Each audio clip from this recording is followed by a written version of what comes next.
All right. Here we go. Here we go. How's it going, man? It's going. It's been a long time. Yeah.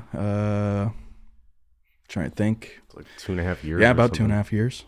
Yeah, since I think Ambrose was 5 months when we recorded the first time. He's going to be 3 in April. So yeah, just about. It's actually about the same length that the last Dead World show I played. Oh, wow. too. That's crazy. Yeah, I saw you posted a new poster for a show you're doing. Yeah, that's our return show. So that's going to be awesome. I cannot wait. Yeah, what's the date on that? February 21st at Mill of Madness in Phoenix. Never been there. It's the Dead of Winter Fest. I didn't even know it existed. I mean, there was a kind of, what do you call it? Like a decline in the venues around here. Like a lot of them kind of went out of business. Yep. So maybe some people are starting some new stuff. I gotta look into it. Yeah, I looked it up and I guess it was like I think it was a haunted house attraction at one point, and then it turned into like an EDC venue, and then it kind of just became a venue. Yeah, So they figured out where the money is. yeah. I mean, if you're gonna play shows in South Phoenix, you're probably gonna get a lot of metal and rock and shit like that. You know? You're only gonna make so much money if it's a seasonal building. Yeah. A haunted house specifically. That's I like agree. a week. But I was looking at pictures, and I think they kept up a lot of the some of the decorations and like lighting and stuff like that. So it still has like a weird kind of spooky vibe when you walk in.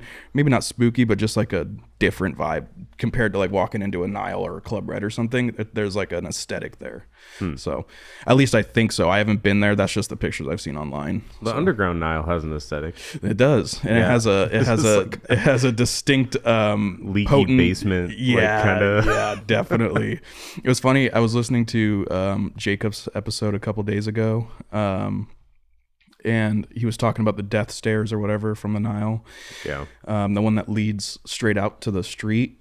I don't think those are closed. I think he said they were closed because I've definitely walked those stairs with giant cabs and fucking like, whoa, this is sketchy. I think it's the other staircase that they leave open more often. Yeah. I think the one he was talking about is usually used for like the bands Loading in and out. Yeah. Yeah. That's what we use to load in and out. Yeah, I don't think that those are like open to the public to like come down. Good. So They shouldn't, because we barely survive bringing equipment down there. Yeah. It's crazy. I don't know how they sustain that, honestly.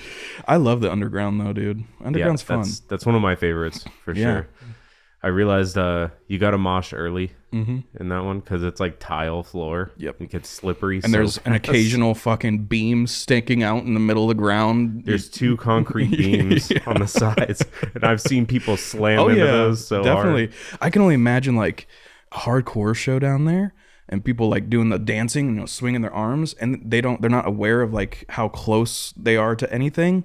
And imagine like one of those guys swinging as hard as he could, like a back fist, and he just slams his hand into that fucking concrete pillar. Any part of your arm, Any you're part of your break arm a bone. broken. It's crazy.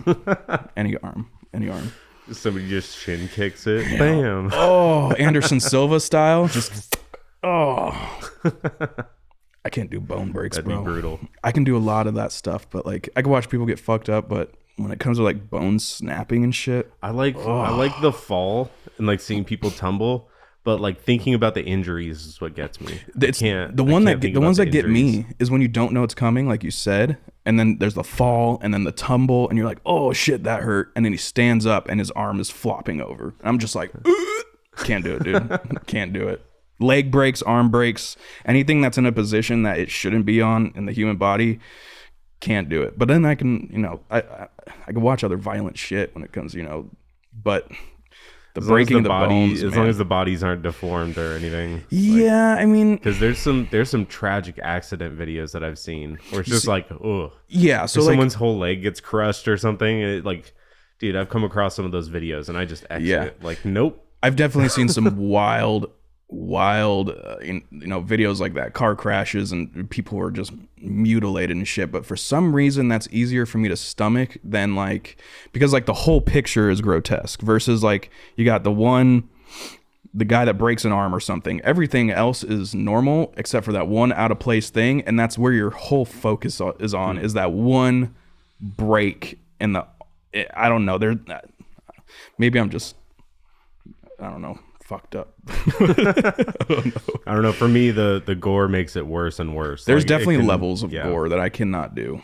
Yeah, I can handle blood. I can handle, you know, people exploding, especially, you know, in movies and shit like that too. But I found the older that I get, the less I can stomach stuff like that. Yeah, back in the day, my buddy would try to show me like fucking war videos and stuff, like people getting shot and their whole leg comes off. I'm like, dude, what the fuck? Like, I don't want to see this. Yeah. So I can, when it comes like, to holy shit. When it comes to bodily injury like that, like whether it's like when it comes to weaponizing injuries, I guess, or weapon injuries, like explosives, if someone gets an arm shot off or something like that, I can watch that because it's so quick and it's like you don't get to see the full detail. You're just like, whoa, that happened.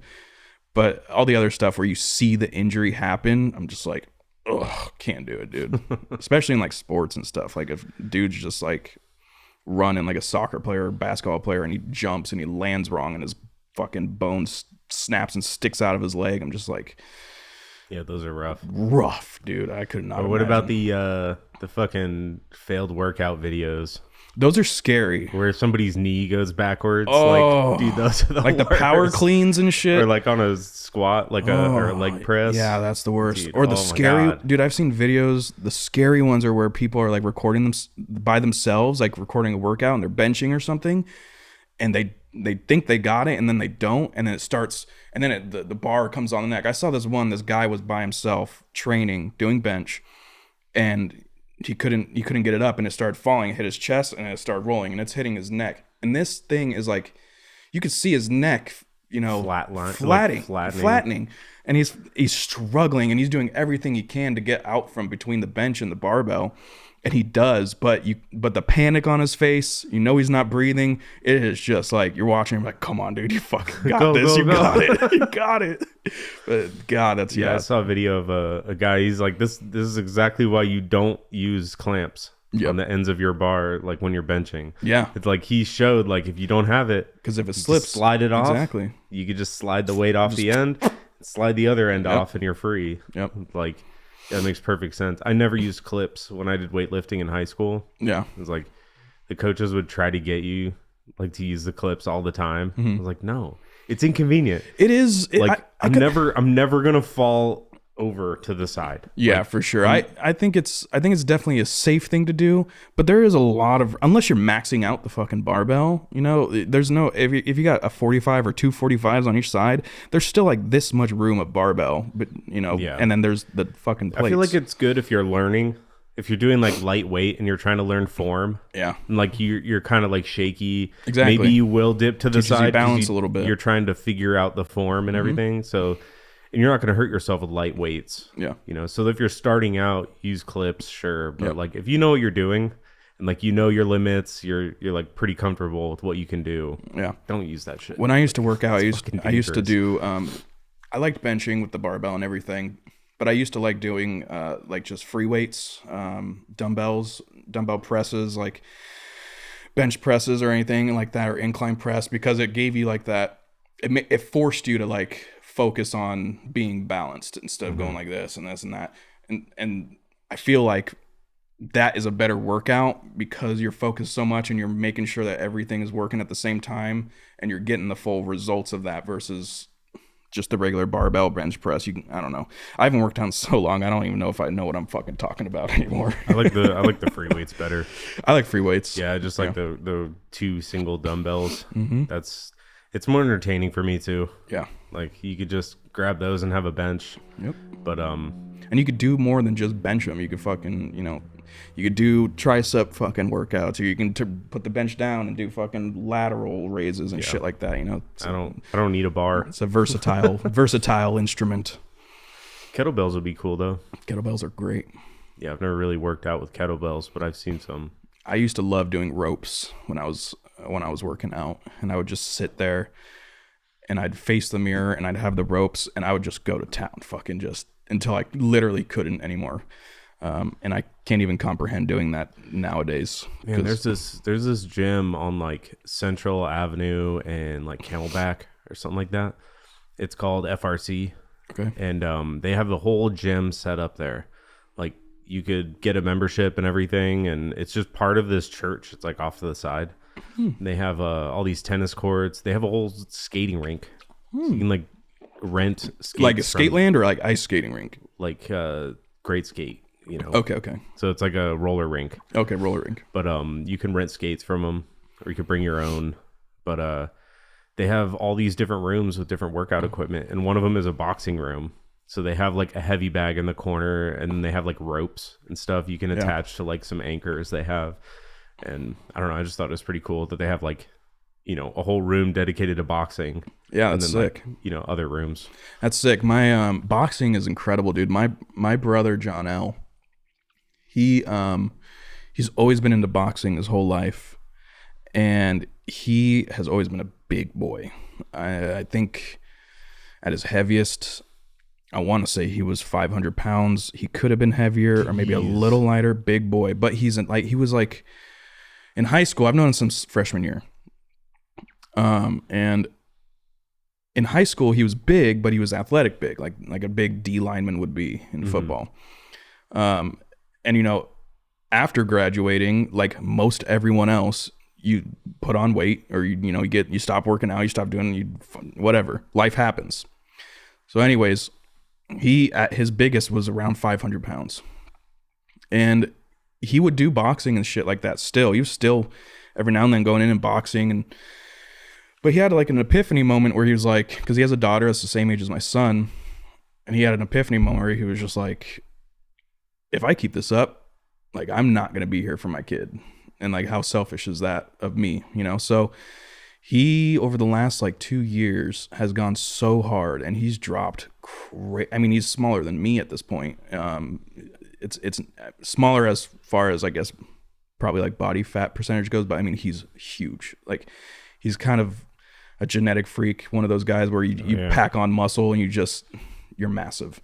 So now he looks incredible, but a lot of that is he would just go into the gym and find a bag, or find the little I don't know what those things are, the little speed bag, the speed bags. That's all he would do, and then eventually it turned into him actually like fighting against other guys and doing like sparring and shit like that. But if you saw the before and after of him, dude, it's like, whoa. I feel like he's dropped at least 200 something pounds. It's nuts, dude. That's crazy. Yeah, that's cool. It's cool, and it's the same thing for Alex Prince from Exiled. He looks incredible, dude. He was a big boy too, and he just locked in, and fucking now he's just, I don't even think I would recognize him like going to a show or anything like that. If he walked past me, I don't know if I'd recognize him, just because the transformation is so incredible and amazing. I love shit like that. Yeah. Seeing that shit makes me want to do it too. Mm-hmm. But then you're like, I'm tired. Yeah, I like playing video games. I like drinking beer. That's the hard part. That's the hard part. Is once I get home, I like all throughout work all day, I'll be thinking of stuff. Be like, yeah, you know what? I'm in the mood to go work out. I think I can go work out, whatever. Then I get home, smoke some weed, hang out with the kid, stuff like that, and I'm like, and I'm tired. Man, I gotta make dinner in an hour. Yeah. Like, fuck. Yeah, change a couple diapers. Yeah, yeah, definitely. Yeah, back when I was doing pool electric, I was digging a lot of trenches. I was just working out while I was at work. Yeah, like my back was so strong, my shoulders, just shoveling dirt for 4 hours a day. Yeah, like that shit's crazy. The last thing you want to do is work out after. I definitely didn't want to work out, but I was strong, so I wasn't complaining. Yeah, so like there's a trade-off. Like with when I was doing showers and the Safe Light job, like we talked about last time, I wasn't like working out, but I was in the sun, sweat my ass off, and lifting glass and doing all that. So I was still getting myself into shape, not, like athlete shape or anything, but it was the same thing. When I started Safe Light, my heaviest, I was like almost 270. Mm-hmm. And then I started Safe Light and I dropped all the way back down like 220 in a summer because I was dying out there. And there's always a trade-off when it comes to those physical labor jobs. Yeah, the lightest I ever was as an adult was probably when I worked at QT. Like I got fucking skinny when I was working at QT because I was like the night manager. So I was working alone and I was the only one in the store. I had to help customers while I was cleaning. Depending where you are too, that's terrifying. I was at 43rd Avenue in Union. Okay. So it wasn't like a bad neighborhood or anything. Actually, the ones in worse neighborhoods, they'll have a security guard. I'm sure you've seen them at QT. No, I've never seen In South Phoenix, there's a lot of That all makes the sense. QTs have a security guard there. That makes I think sense. starting around Cactus and South. Yeah. But on Union Hills, it was just me. Like, wow. And people do beer runs on me all the time. Oh yeah, shit like that. And you're not gonna you're not hopping over that counter for some beer, bro. You're just gonna let them go. No, well, they train you and tell you, like, do not fucking chase anybody. Yeah, your life is not worth this fucking beer case. Let them have the beer. I know it's frustrating, but don't fucking stop them. Yeah. Just write it down what they stole. If you catch what they stole. Yeah. Like, write it down and it goes into loss. Like, they calculate all that in accounting. But man, one time somebody did a beer run. 2 guys both grabbed a 30 rack or 2 30 racks. So they had 4 30 racks, and one of them ran and like the handle broke at the door and it just hit the ground. And as he was running, his other one broke and just cans rolled all over the parking lot. Oh. And I was like, are you fucking kidding me? I was just watching it out the window. Like, holy shit. Like, great. And I had customers that were like in line, you know? Yeah. And so I just checked them out real quick and fucking run out there and try to gather all the beer cans up. Like, I was doing shit like that. And dude, I lost so much weight. Oh, I bet. And I was just stressed, You were stressed all the time. Yeah, definitely. That's crazy, dude. That stress will keep you from eating, dude. I actually stopped at the QT right here before I came over. And I walked out and I started walking towards the door, and there was a guy walking towards me in a Monomarth shirt. Yeah. And I saw him and I was like, oh, I'm going to say something, obviously. I was like, hey, dude, that's a great shirt. And he said something to the extent of, and I said, Phoenix. Yeah. But I have a funny beer run story, not from me, but my older brother. He did a beer run once when he was younger, and he grabbed a beer case and he was kind of being sketchy about it. You know, he's a young kid. You don't know how to fucking do shit sometimes. And he was obviously, like, the guy saw him with the beer case. He looked younger than 21 or whatever. And so he had suspicions. And so my brother just books it. He's booking it through the gas station, gets up to the door, but the guy has one of those buttons, the automatic lock buttons for the doors. And once Miles gets to the fucking door, he tries to, he runs into it. It doesn't open. And then he stands there and he starts kind of shaking it back and forth, realizes he's fucked, turns around, looks at the guy, drops the beer. And then my brother says, I swear to God, I wasn't going to take it. The guy goes, he's like, get the fuck out of my store. And he unlocked the button. My brother's dipped. Like, that's the first thing you thought to say from the guy when you were trying to literally run out with beers. Swear to God, I wasn't going to take it. Just like, dumb. I forgot to pay. My bad. Yeah, exactly. I did that at QT the other day. I walked in. I was working. It was one of those mental days where you're just like, you're just going. You're not even thinking. Yeah. And I went in, got 2 hot dogs, dressed them up, put them in my thing, walked right out the door, sat in my truck, and I sat there for a second, and I was like, something feels weird. Like, I feel like I missed a step. And I sat and thought about it real hard, and I was like, I just fucking walked out with these hot dogs. Yeah. And I did the right thing, and I just walked in, obviously, and I paid for them, but I was like, well, but then a mental note, I was like, really easy to steal hot dogs from QT. Oh yeah, dude. Usually when it's busy. Oh right? Yeah, no one even knows you're there. It's crazy. Don't steal hot dogs from QT. Yeah, people. I've done that before. Walked out with like a water, yeah. Just getting a water or something. I don't need a bag or anything. Yep. Like, I don't even think about it. Just walk right out the door and like, turn around, walk back in. Yep. What's funny? The last time we recorded, I want to say probably like 5 to 6 months after that, back to being a full-time weed smoker. Oh yeah? Yes. Wow. Because I had stopped when Ambrose was born. But yeah, now I'm totally back. Just nice. Every day, not crazy, but it's my reward when I get home and I get stoned. And I thought it was funny because I listened back to the other episode and I was like, I wonder if he remembers or thinks I'm still not smoking. But I'm back. I'm back full time. Nice. And it's great. Yeah. Especially when you have a toddler. I just need it. Smoking recently too. Oh, really? I quit for a long time, like almost a year. Oh, wow. and because I was trying to get a new job. Like, I was just miserable where I was at. So I was like, you know what? I'm gonna quit smoking weed. So maybe I can like, I think it was like 9 months.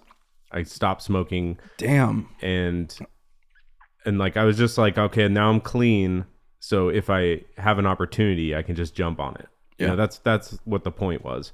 I was sticking with my job because I was getting paid well. But it's like, if something comes up, at least I know I can just piss clean and fucking jump ship.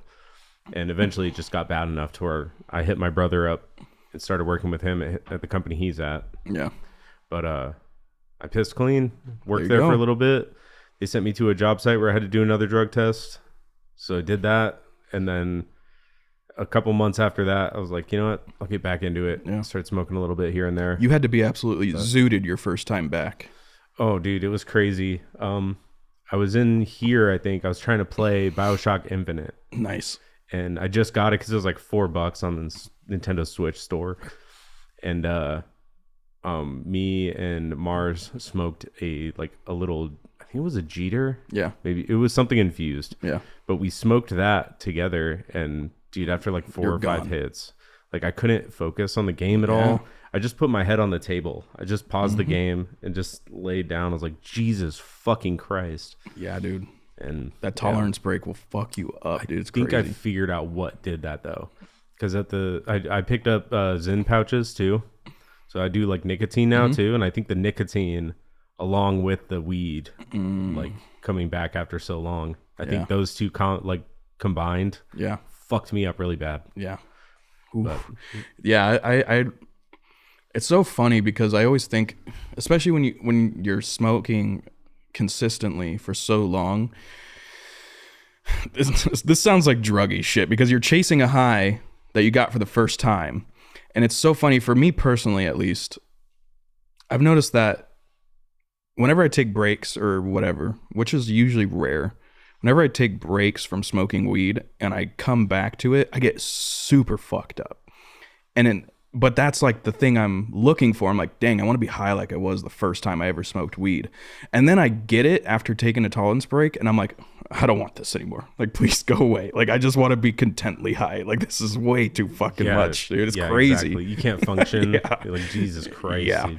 And that's what also keeps me away from like other things. Like, I don't know, like hallucinogens might be different, but anything else, like I've always been good at staying away from that because if I can get that fucked up on weed, I don't even want to imagine what other shit is going to do to me. So I'm like, I'm good. I'll stay in my lane. You know what I mean? Yeah, I'm really weak to like acid. I tried acid once, and I don't know if it was like legitimate LSD or if it was like a copycat or some other molecule. Some great value stuff. Yeah, I'm not sure. Like I don't know for a fact, but I remember taking that and I fucking just lost it, dude. I was just laughing the whole time. Like I couldn't talk, I couldn't breathe. Yeah. Anything that happened, I would just think about how funny it was. Was that I think you talked about this, and that you would come in, you would like chill out for a second and come back into the room, and then you'd lose it again, and you'd have to go back and I've definitely told this story a few times. I think I remember that one. Yeah, I'm pretty weak to acid, so I don't even look for it like at all. I don't care. Like I don't even if somebody offers, it's like I'm good. I think as much as I would, there's a big part of my mind when it comes to shrooms and acid and LSD and stuff like that. There's a big part of my mind where I'm like, God, I want to try and see what it's like, but I really think that if it was ever presented to me, I would pussy out and just be like, shrooms are easy. Like they're pretty easy, and you can build up to a good dose too. You don't have to take a whole bunch to feel it. Like you take like 1 gram and you'll feel like a little lighter and like like a little more loopy. Yeah. So it doesn't like completely put you out. Like I wouldn't say it's easy to drive on mushrooms. No, fuck that shit's crazy. Yeah, I bet. Like I've been in that situation before. Oh God. And it's Not a great time, dude. That would be horrible. I was nervous as fuck. It wasn't like in the middle of it, but it was coming down from it. And I had to go like help a family member go find their stolen car or something. So it was like an intense situation. Yeah. It was like, we're going to show up. I'm going to be all fucking out of my mind, and this is going to suck. I was driving like my cousin's car, and she's in the passenger seat just freaking out. She was like, you're going way too slow. Oh my God, there's cars piling up behind you. And I'm like going the speed limit. I'm like, I'm doing this on purpose. Yeah. Like, I don't want to drive super fast. Like, Yeah, absolutely. I couldn't even imagine. Like I've obviously drived stoned before, and I've never been in an accident. I've never been unsafe or anything like that. But I've had those moments where I'm like, "Eesh, I don't know, this is not feeling good right now. And I'm just like, oh shit. I'm just locked in, both hands on steering wheels, just eyes wide open, making sure I'm not swerving. That's usually a few and far between kind of, scenario, but it definitely happens. So I couldn't imagine doing it on anything else. Yeah. Even drunk. Oh, like, I don't know how people drive drunk, No. dude. That's crazy. I avoid that. That is crazy. Yeah, that is insane to me. I don't even know how people look at their phone while they're driving. Like, that's insane too. Yeah, I'm pretty good at that just because I have a mobile job. So like I'll be driving from job, putting in addresses, stuff like that, texting customers while I'm all doing that. So I'm good at that. But there's definitely times where I've looked down at it too long to, send a text or looked up the address or something. And I'm like, holy shit, slam brakes, that's also scary. Very scary. Dude. And fucking, that's crazy. There's been times, where I'm too scared to like even pick up my phone just to change the song. And I'm just like, hate this song, but I guess I'm fucking jamming with it, Yeah. I usually have like an earbud in while I'm driving. And I can just tap it twice to change the song. So I don't have to like look at anything. It's just like, don't like this one. Do you ever like set up like the song rotation before you take off? Like put something on shuffle and then you kind of rearrange the songs you want to hear in order? I'm one of those lunatics that just clicks like just keep songs. Going? Liked songs. Oh, okay. Go. Okay. It's like a list of 2,000 songs. That's all different types. Your Spotify, huh? Yeah. Okay, that makes sense. Spotify and play everything I've ever liked all at once. Yep. I don't have playlists. Okay. I'm a playlist guy. I make playlists for every single situation and emotion and shit like that. Like if I'm feeling away or if I'm doing something specific that day, I have a playlist for it, and it's like a soundtrack for my day. Nice. Yeah. That's tedious and annoying sometimes, but it's too much worth work. It. Yeah. Too much work for me. I like doing stuff like that. Like I like creating playlists for people too. I did that for my brother who we just talked about, the boxing one. And during his weight loss journey, he had texted me and he said something like, metal is the greatest music to work out to. And I was like, you're absolutely right. And I said, and he sent me a screenshot, and I can't remember who it was. It was definitely a band that I love, stuff like that. But not, as a metalhead, that thing where you feel obligated to be like, let me show you, bro. Let me take my hand. There's so walk many with me in different hell. types of exactly. metal. Like exactly. So I said, brother, let me make you a playlist to work out to. I said, all right. And I made him like a 5-hour playlist. It just went through my phone library, picked out artists, and I was being considerate about him because he's come to my shows through the years. He's been my best friend since freshman year, so he knows who I am. He's willing to jump into the things I love because I do the same thing for him. And so, and he's also he's not like I don't like metal, I've never listened to metal. He has history with it. Mm-hmm. With the bands like Linkin Park and stuff like that. Yeah, like new metal. Yeah, the more mainstream stuff. And so I made them this playlist and I sent it to him. And from then on, which was like maybe a year ago to now, this dude has transitioned to like a full-on metalhead. Like he'll send me screenshots of bands I've never heard of or bands that I thought he would never be into. Nice. And I'm just like, holy shit, bro. Like he's, like I said, started off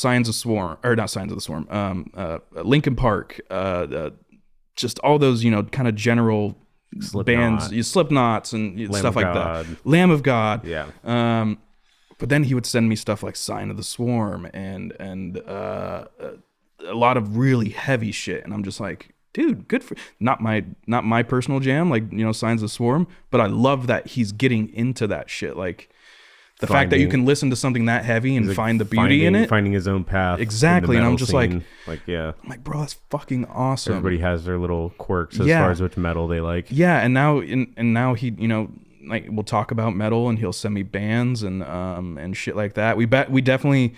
I've noticed we have two different tastes in metal. I'm the more melodic death metal guy. He's more of the deathcore guy. Mm-hmm. But regardless, I'm just like, dude, you have no idea how happy it makes me that I sent you this playlist and you literally have listened to the whole thing and you've analyzed it and you walked away being like, this music is fucking incredible. Because that's the thing. It's like most people on the outside look at it and they're just like, it's just noise and chaos and stuff. But like, and I can understand that. But man, you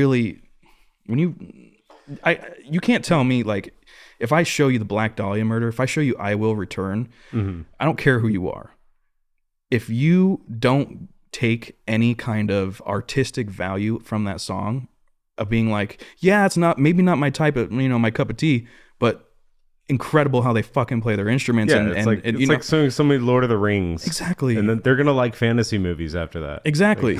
Exactly. Like, so it's just incredible to see him make that transition and to being able to appreciate my world. Whenever I talk about metal to somebody who doesn't really listen to it, or they say like they don't get it or whatever, it's like, it's because you haven't been to a live show. Yes. Like you go to a live, like heavy, like death metal show, it'll change your mind. Yep. You're gonna be like, holy fuck, like those guys are good. Yeah. Like, they're so good. My sister-in-law's boyfriend, he came to Dead World's CD release show, and he's the same way-ish. I think he has way less roots in metal, which is actually kind of funny because he's from the res. He's from upstate New York, like right on the border of Canada and New York. And you know, natives fucking love metal. Oh yeah. So it was interesting to me. He's got really great taste in music, all the old school stuff, and you know what? And he's not ignorant to metal and stuff like that. He knows, the big names and all that. But he came to my CD release show, and I remember talking to someone, and he was next to me. This was after the CD release show. And I was trying to explain metal to someone, and I was like, it's one thing to listen to it on the headset. I can totally get that. But when you go and see it live and you see how it's made, like how those sounds are made and the passion that comes behind it, and he kind of cut me off. He's like, yeah, he's absolutely right. He's like, you have to go see it live. Like, it's unbelievable. He's like, it's a whole different thing live. And he's right. Like, it's the same thing with hockey for me. Hockey is my favorite sport, but I understand that watching it on TV can be hard. You can't see the puck all the time. Everything's just kind of moving around. But when you go to a game and feel the energy and you hear the puck hit the glass, or you feel the energy of the dudes getting slammed into the glass with each other, you're just like, this is the coolest fucking sport ever, dude. I like watching it on TV too. Oh, dude, there's some clips I see you post on Facebook. Oh yeah, I'm the hockey guy. I'll see some of those Facebook. highlights and like, damn. Yeah, dude, they fuck each other up, man. Yeah, I don't usually react to a whole bunch, but I see them like. Dude, they're and like just the fucking magic like shots. It's unbelievable, dude. They're almost like accident. Yeah, and everyone on the ice is like, yeah. Woo. Like it went in. Fuck there was yeah. one I posted. I don't know if you saw it or not, but it was the PWHL, which is the Professional Women's League. And there's this chick driving with the puck towards the net, and there's a defender in front of her. And what she does is she takes the inside of her stick and she lifts up the puck into the air. And while it's in the air, she flips her stick again and she bats it back down to the ice to like fake out the defender with the stick. So the defender naturally lifts her stick to try to get the puck in the air. But then the offensive player knocks it back down to the ice, skates it between the defender's legs, boom, goal. I'm like, who the fuck does that on ice with a stick and a puck? Like, it's fucking crazy, it dude. took like 0.7 seconds. Yeah. I'm like, that's the thing too, is the same, like hockey for me and is really similar to metal. It's just like, you could watch, X amount of hockey and not understand it.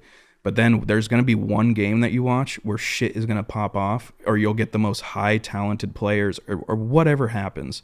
And you're going to be like, how the fuck does that happen? And you'll be drawn into it. You'll be like, okay, I got to see more of this shit. Same thing for metal. That's why I feel like there's a lot of like, I feel like hockey and metal are like synonymous with each other because they're kind of like the redheaded stepchilds of the sports and music industry. And then you got the violence and aggression between both of them. They kind of just collide.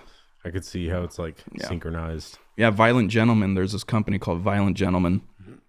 and they're my favorite company. They're a Hockey Street merch company, but they're metalheads, and they do collaborations with Kublai Khan and a whole bunch of other bands and stuff like that. They're always going to shows.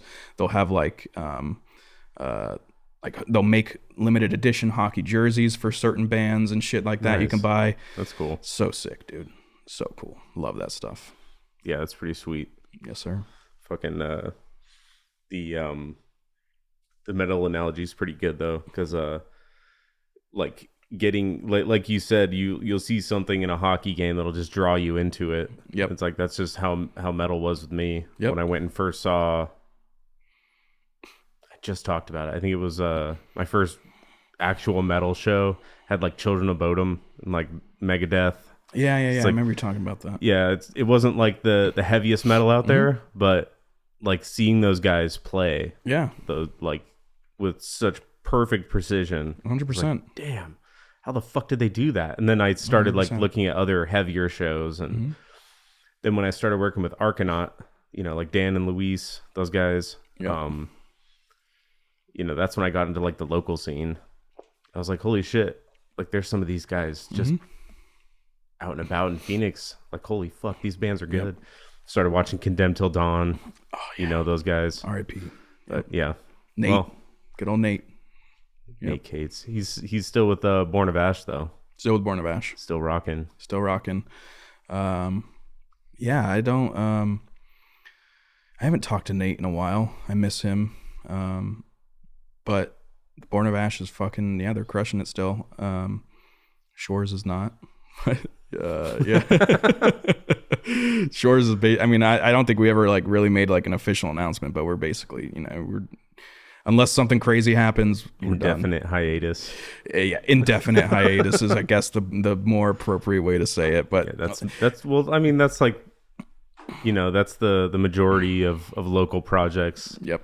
You make something and sometimes it clicks and you could just keep it going for years. Sometimes it's like a little more effort than it's worth. Yeah, well, it kind of just came down to like, and it sucks. And the reason I don't say completely dead is because like we literally have an album in the vault, like recorded. We didn't never got to the last phase of the whole process.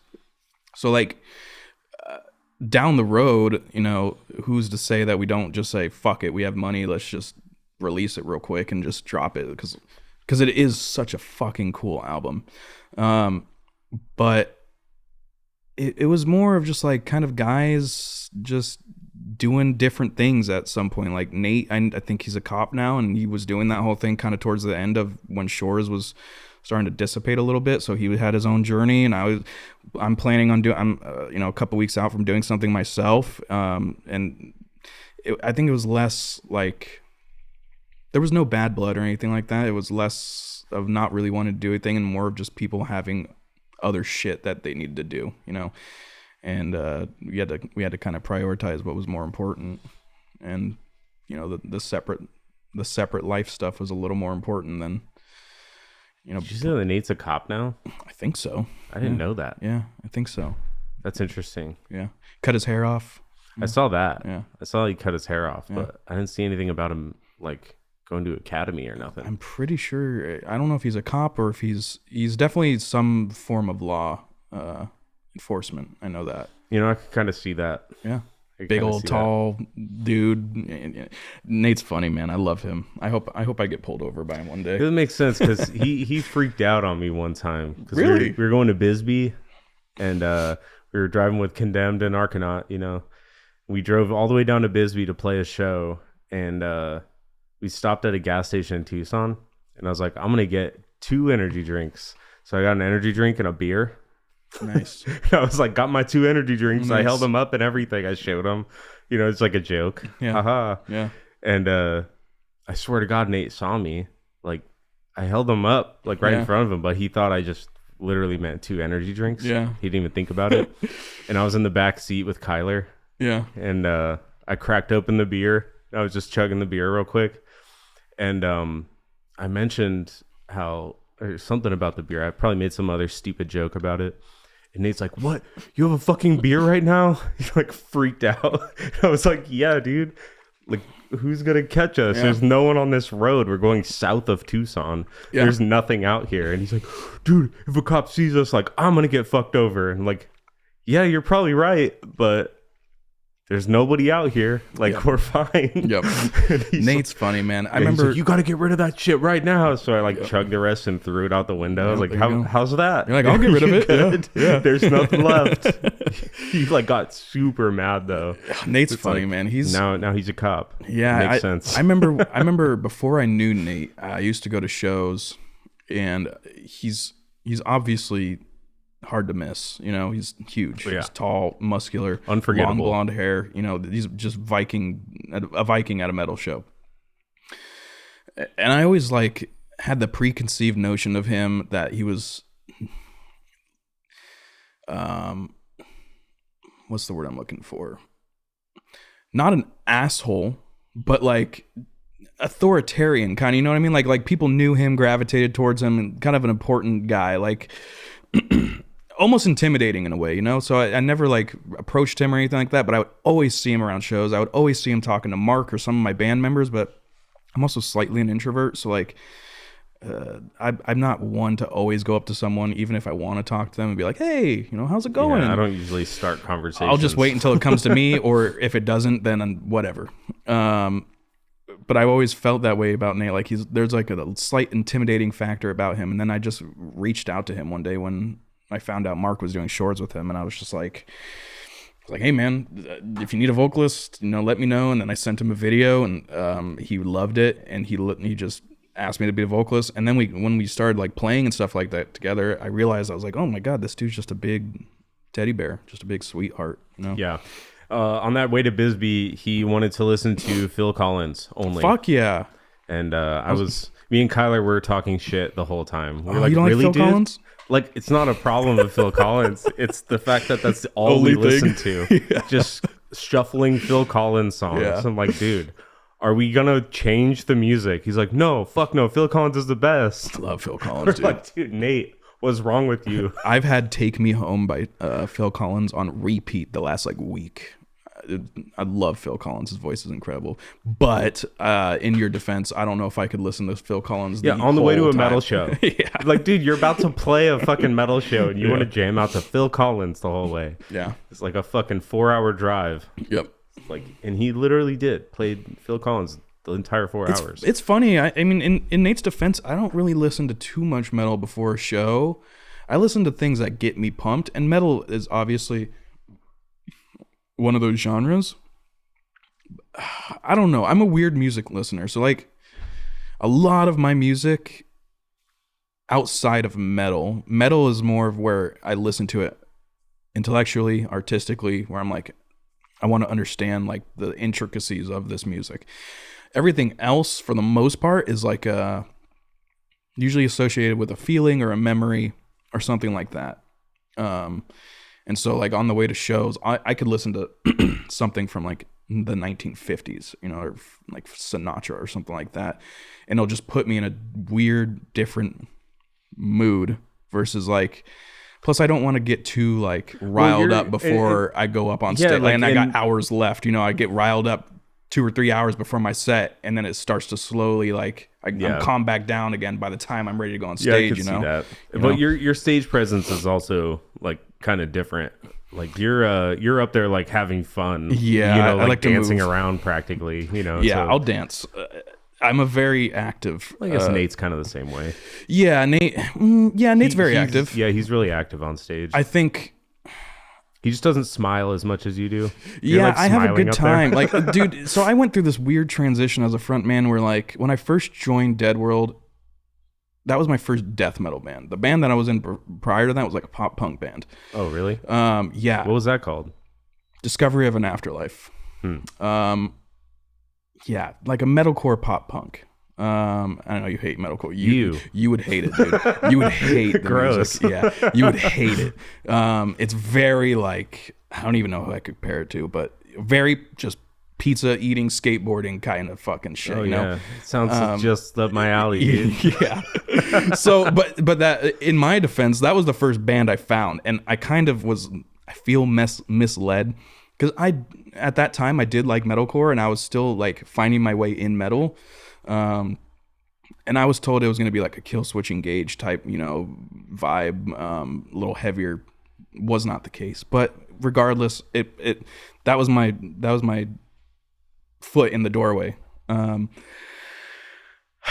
But when I first joined Dead World, the music is so aggressive and heavy. I felt like I had to match that as far as a persona, and so I would be on stage like way too serious, like fucking mean faces, and when I would talk to the crowd, it was intense, and it was like no jokes, no fucking this and that. I tried to be like a fucking monster up there. But at some point, it gets so bland and like just, and this is actually also a problem I ran into with Shores.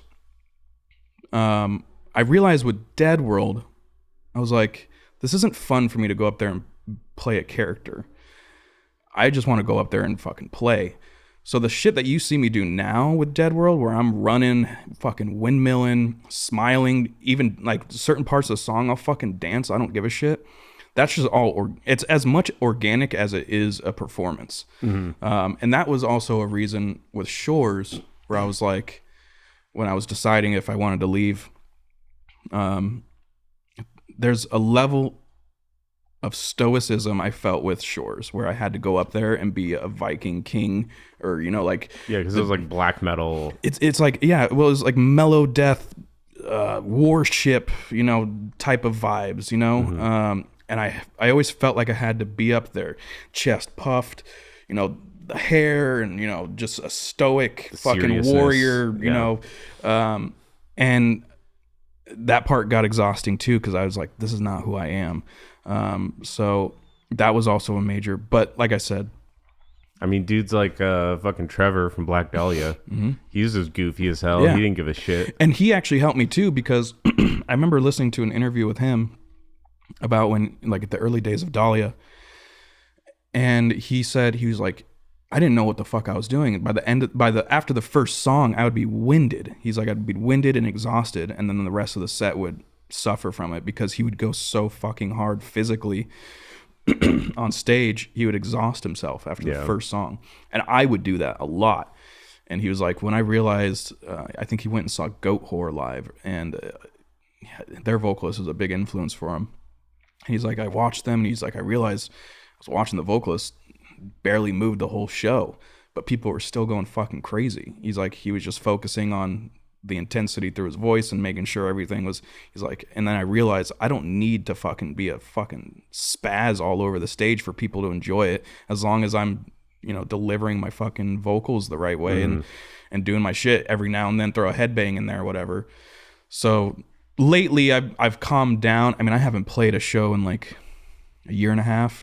With Dead World's been almost 2.5 years. So who knows what the February 21st show will look like, but I'm damn sure gonna fucking go crazy up there. I'm gonna try to go.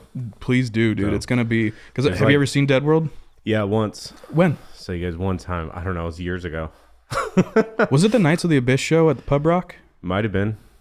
I'm really not sure. Because I know you were at the Shores one for sure. You, me, and my wife were outside in the parking lot talking for a second. Yeah, I think it was the Shores one. Okay, so because I'm pretty sure Dead World played a show at Pub Rock like a week before that show, or maybe like a couple days before. I can't remember. Yeah, I think it was the Shores one. I think I saw them at the same time. Okay, yeah. Dead World shows are a lot of fun. Yeah, man. I was thinking, like, when I remember seeing it and thinking like that you guys had like a Black Dahlia influence or something to it. Yeah, I mean, it's not even like, damn, this is like the exact same type of fucking metal. We don't even sweet. Like try to like, it's obvious. Like, yeah, that's I'm not even gonna try to deny. Like, yeah, Dahlia is the influence. There's another band that across has the board. Like a Black Dahlia influence too. Out here? No, I saw him. Kyler was touring with him.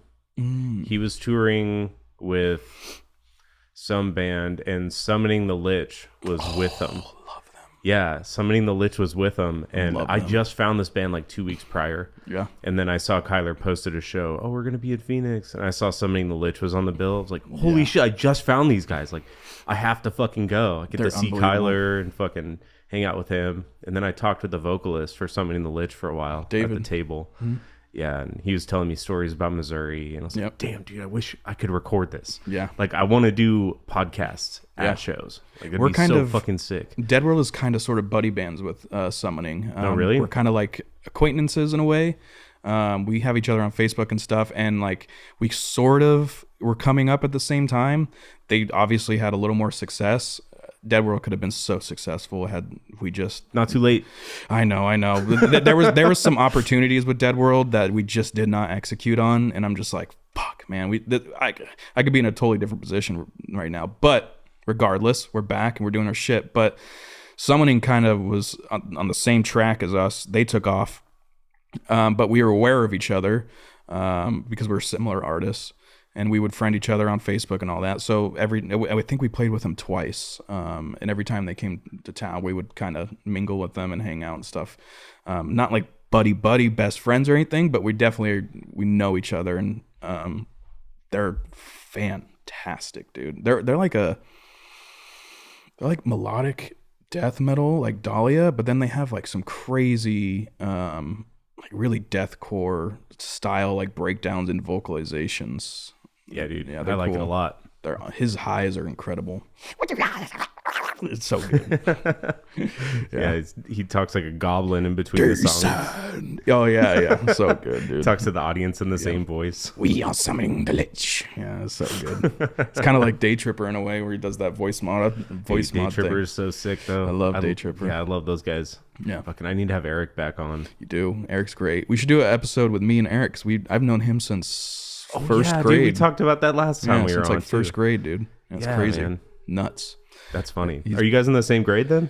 Yeah, we graduated. We graduated in the same class at the same high school. That's cool. That would be fun to do an episode with both of you. There was one time we did the senior prank when we were seniors, and what we did was all the seniors stayed the night and did like a big sleepover in the school parking lot, so that when all the students and faculty came over the next day, we were all already there with our tents and shit. Basically a giant tailgate. And Eric shows up with a full fucking drum set, and I'm like, holy shit. And I live like 5 minutes down the road from my school, and then there's another two guys. One has a guitar, one has a microphone, and then there's a bass player.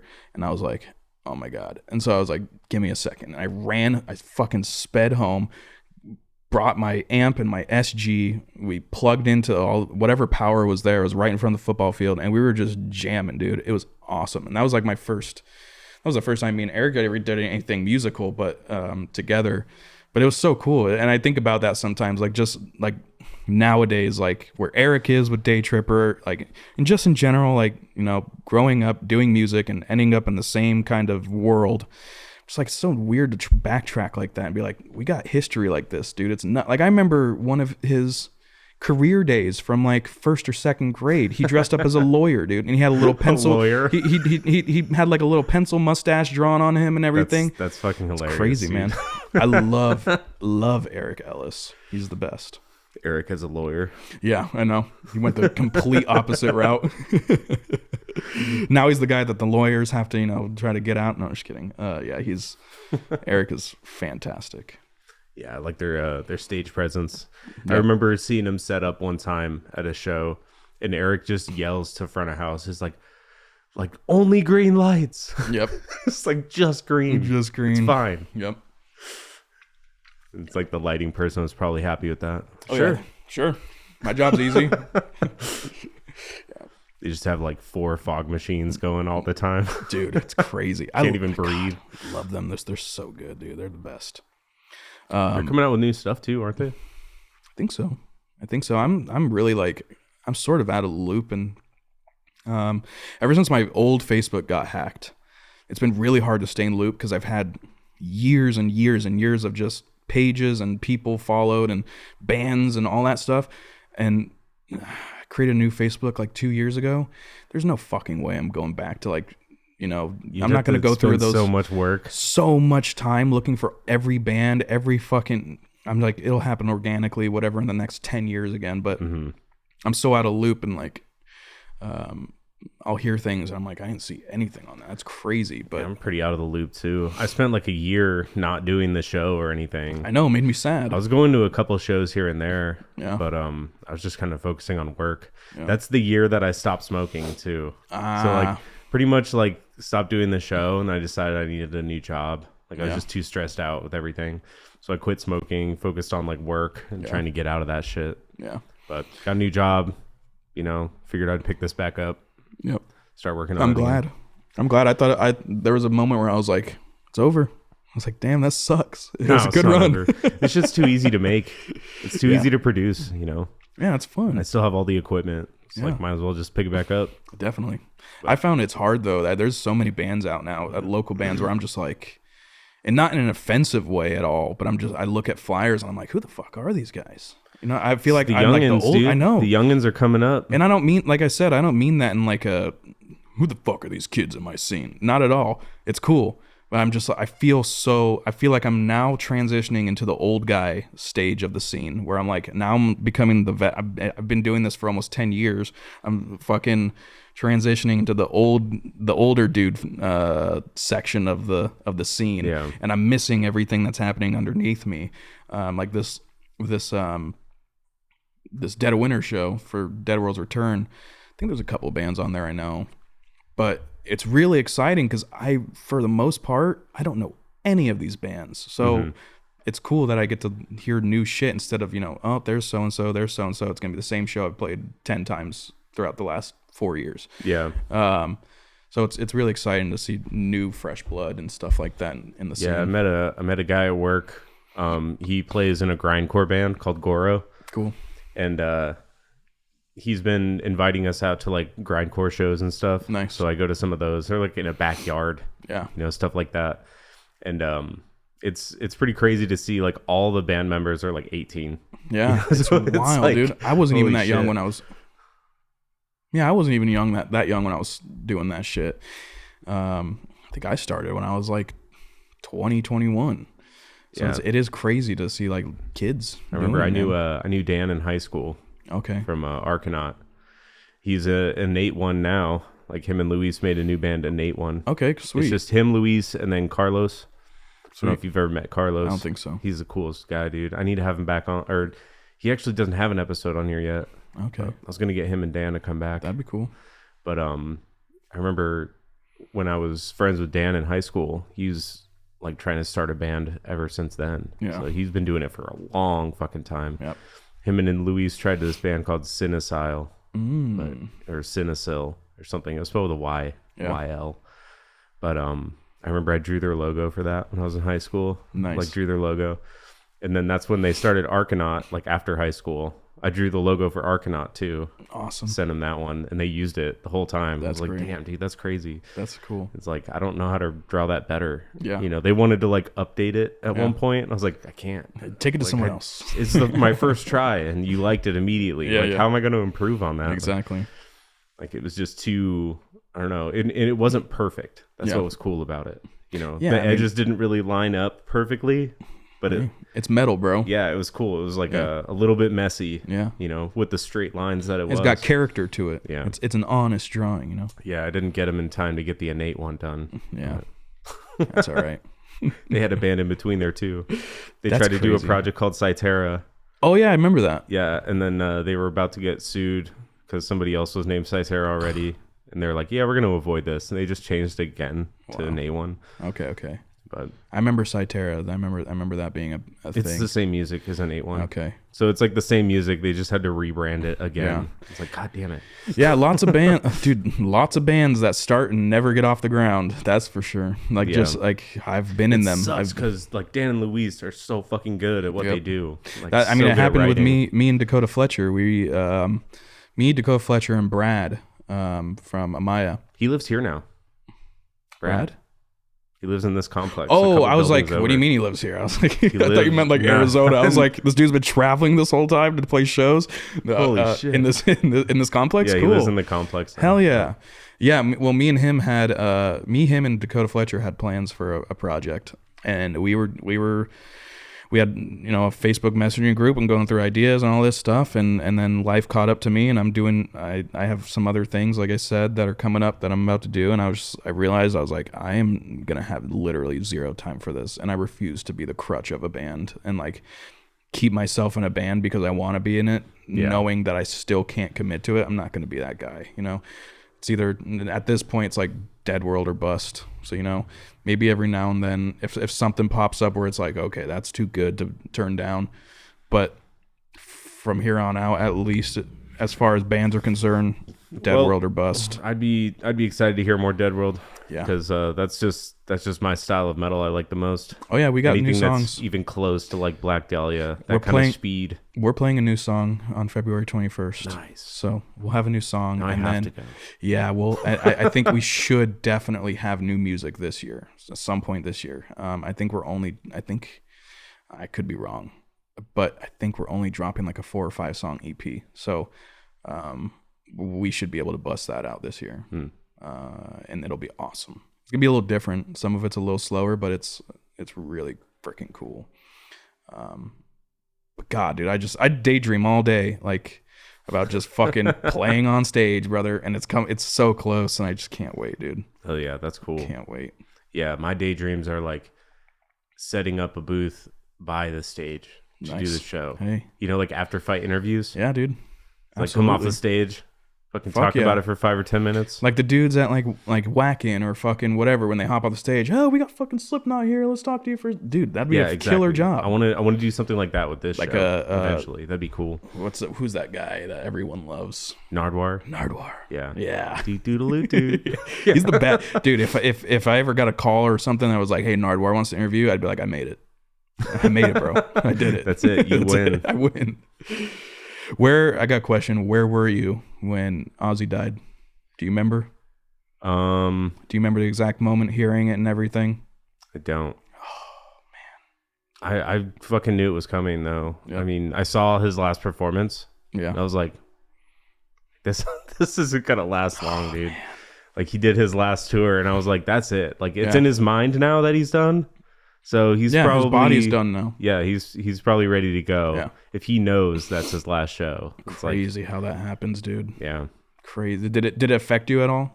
I mean, not really. No. It's I wasn't really listening to Ozzy like for a long time. Yeah. Like I appreciate the music, and like fucking Black Sabbath is like one of my favorite bands for sure. Mm-hmm.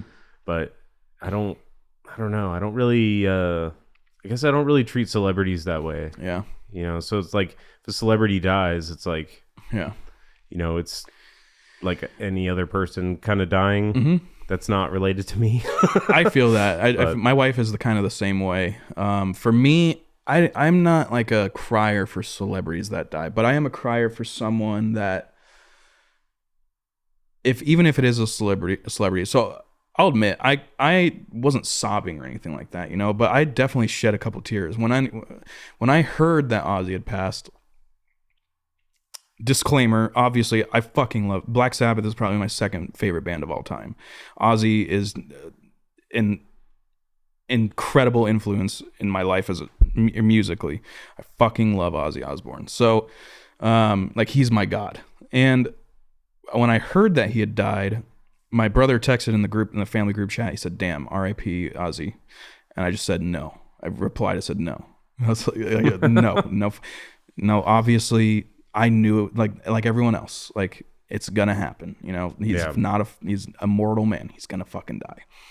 And it's less that like he died, and more of just like, when I started thinking back on everything, and it didn't hit me. I discovered, I heard the news while I was working. And so I still had like 3 or 4 hours left of work, and I was fine. I was still in my head like, oh my God, fucking Ozzy Osbourne's died. So I was bummed.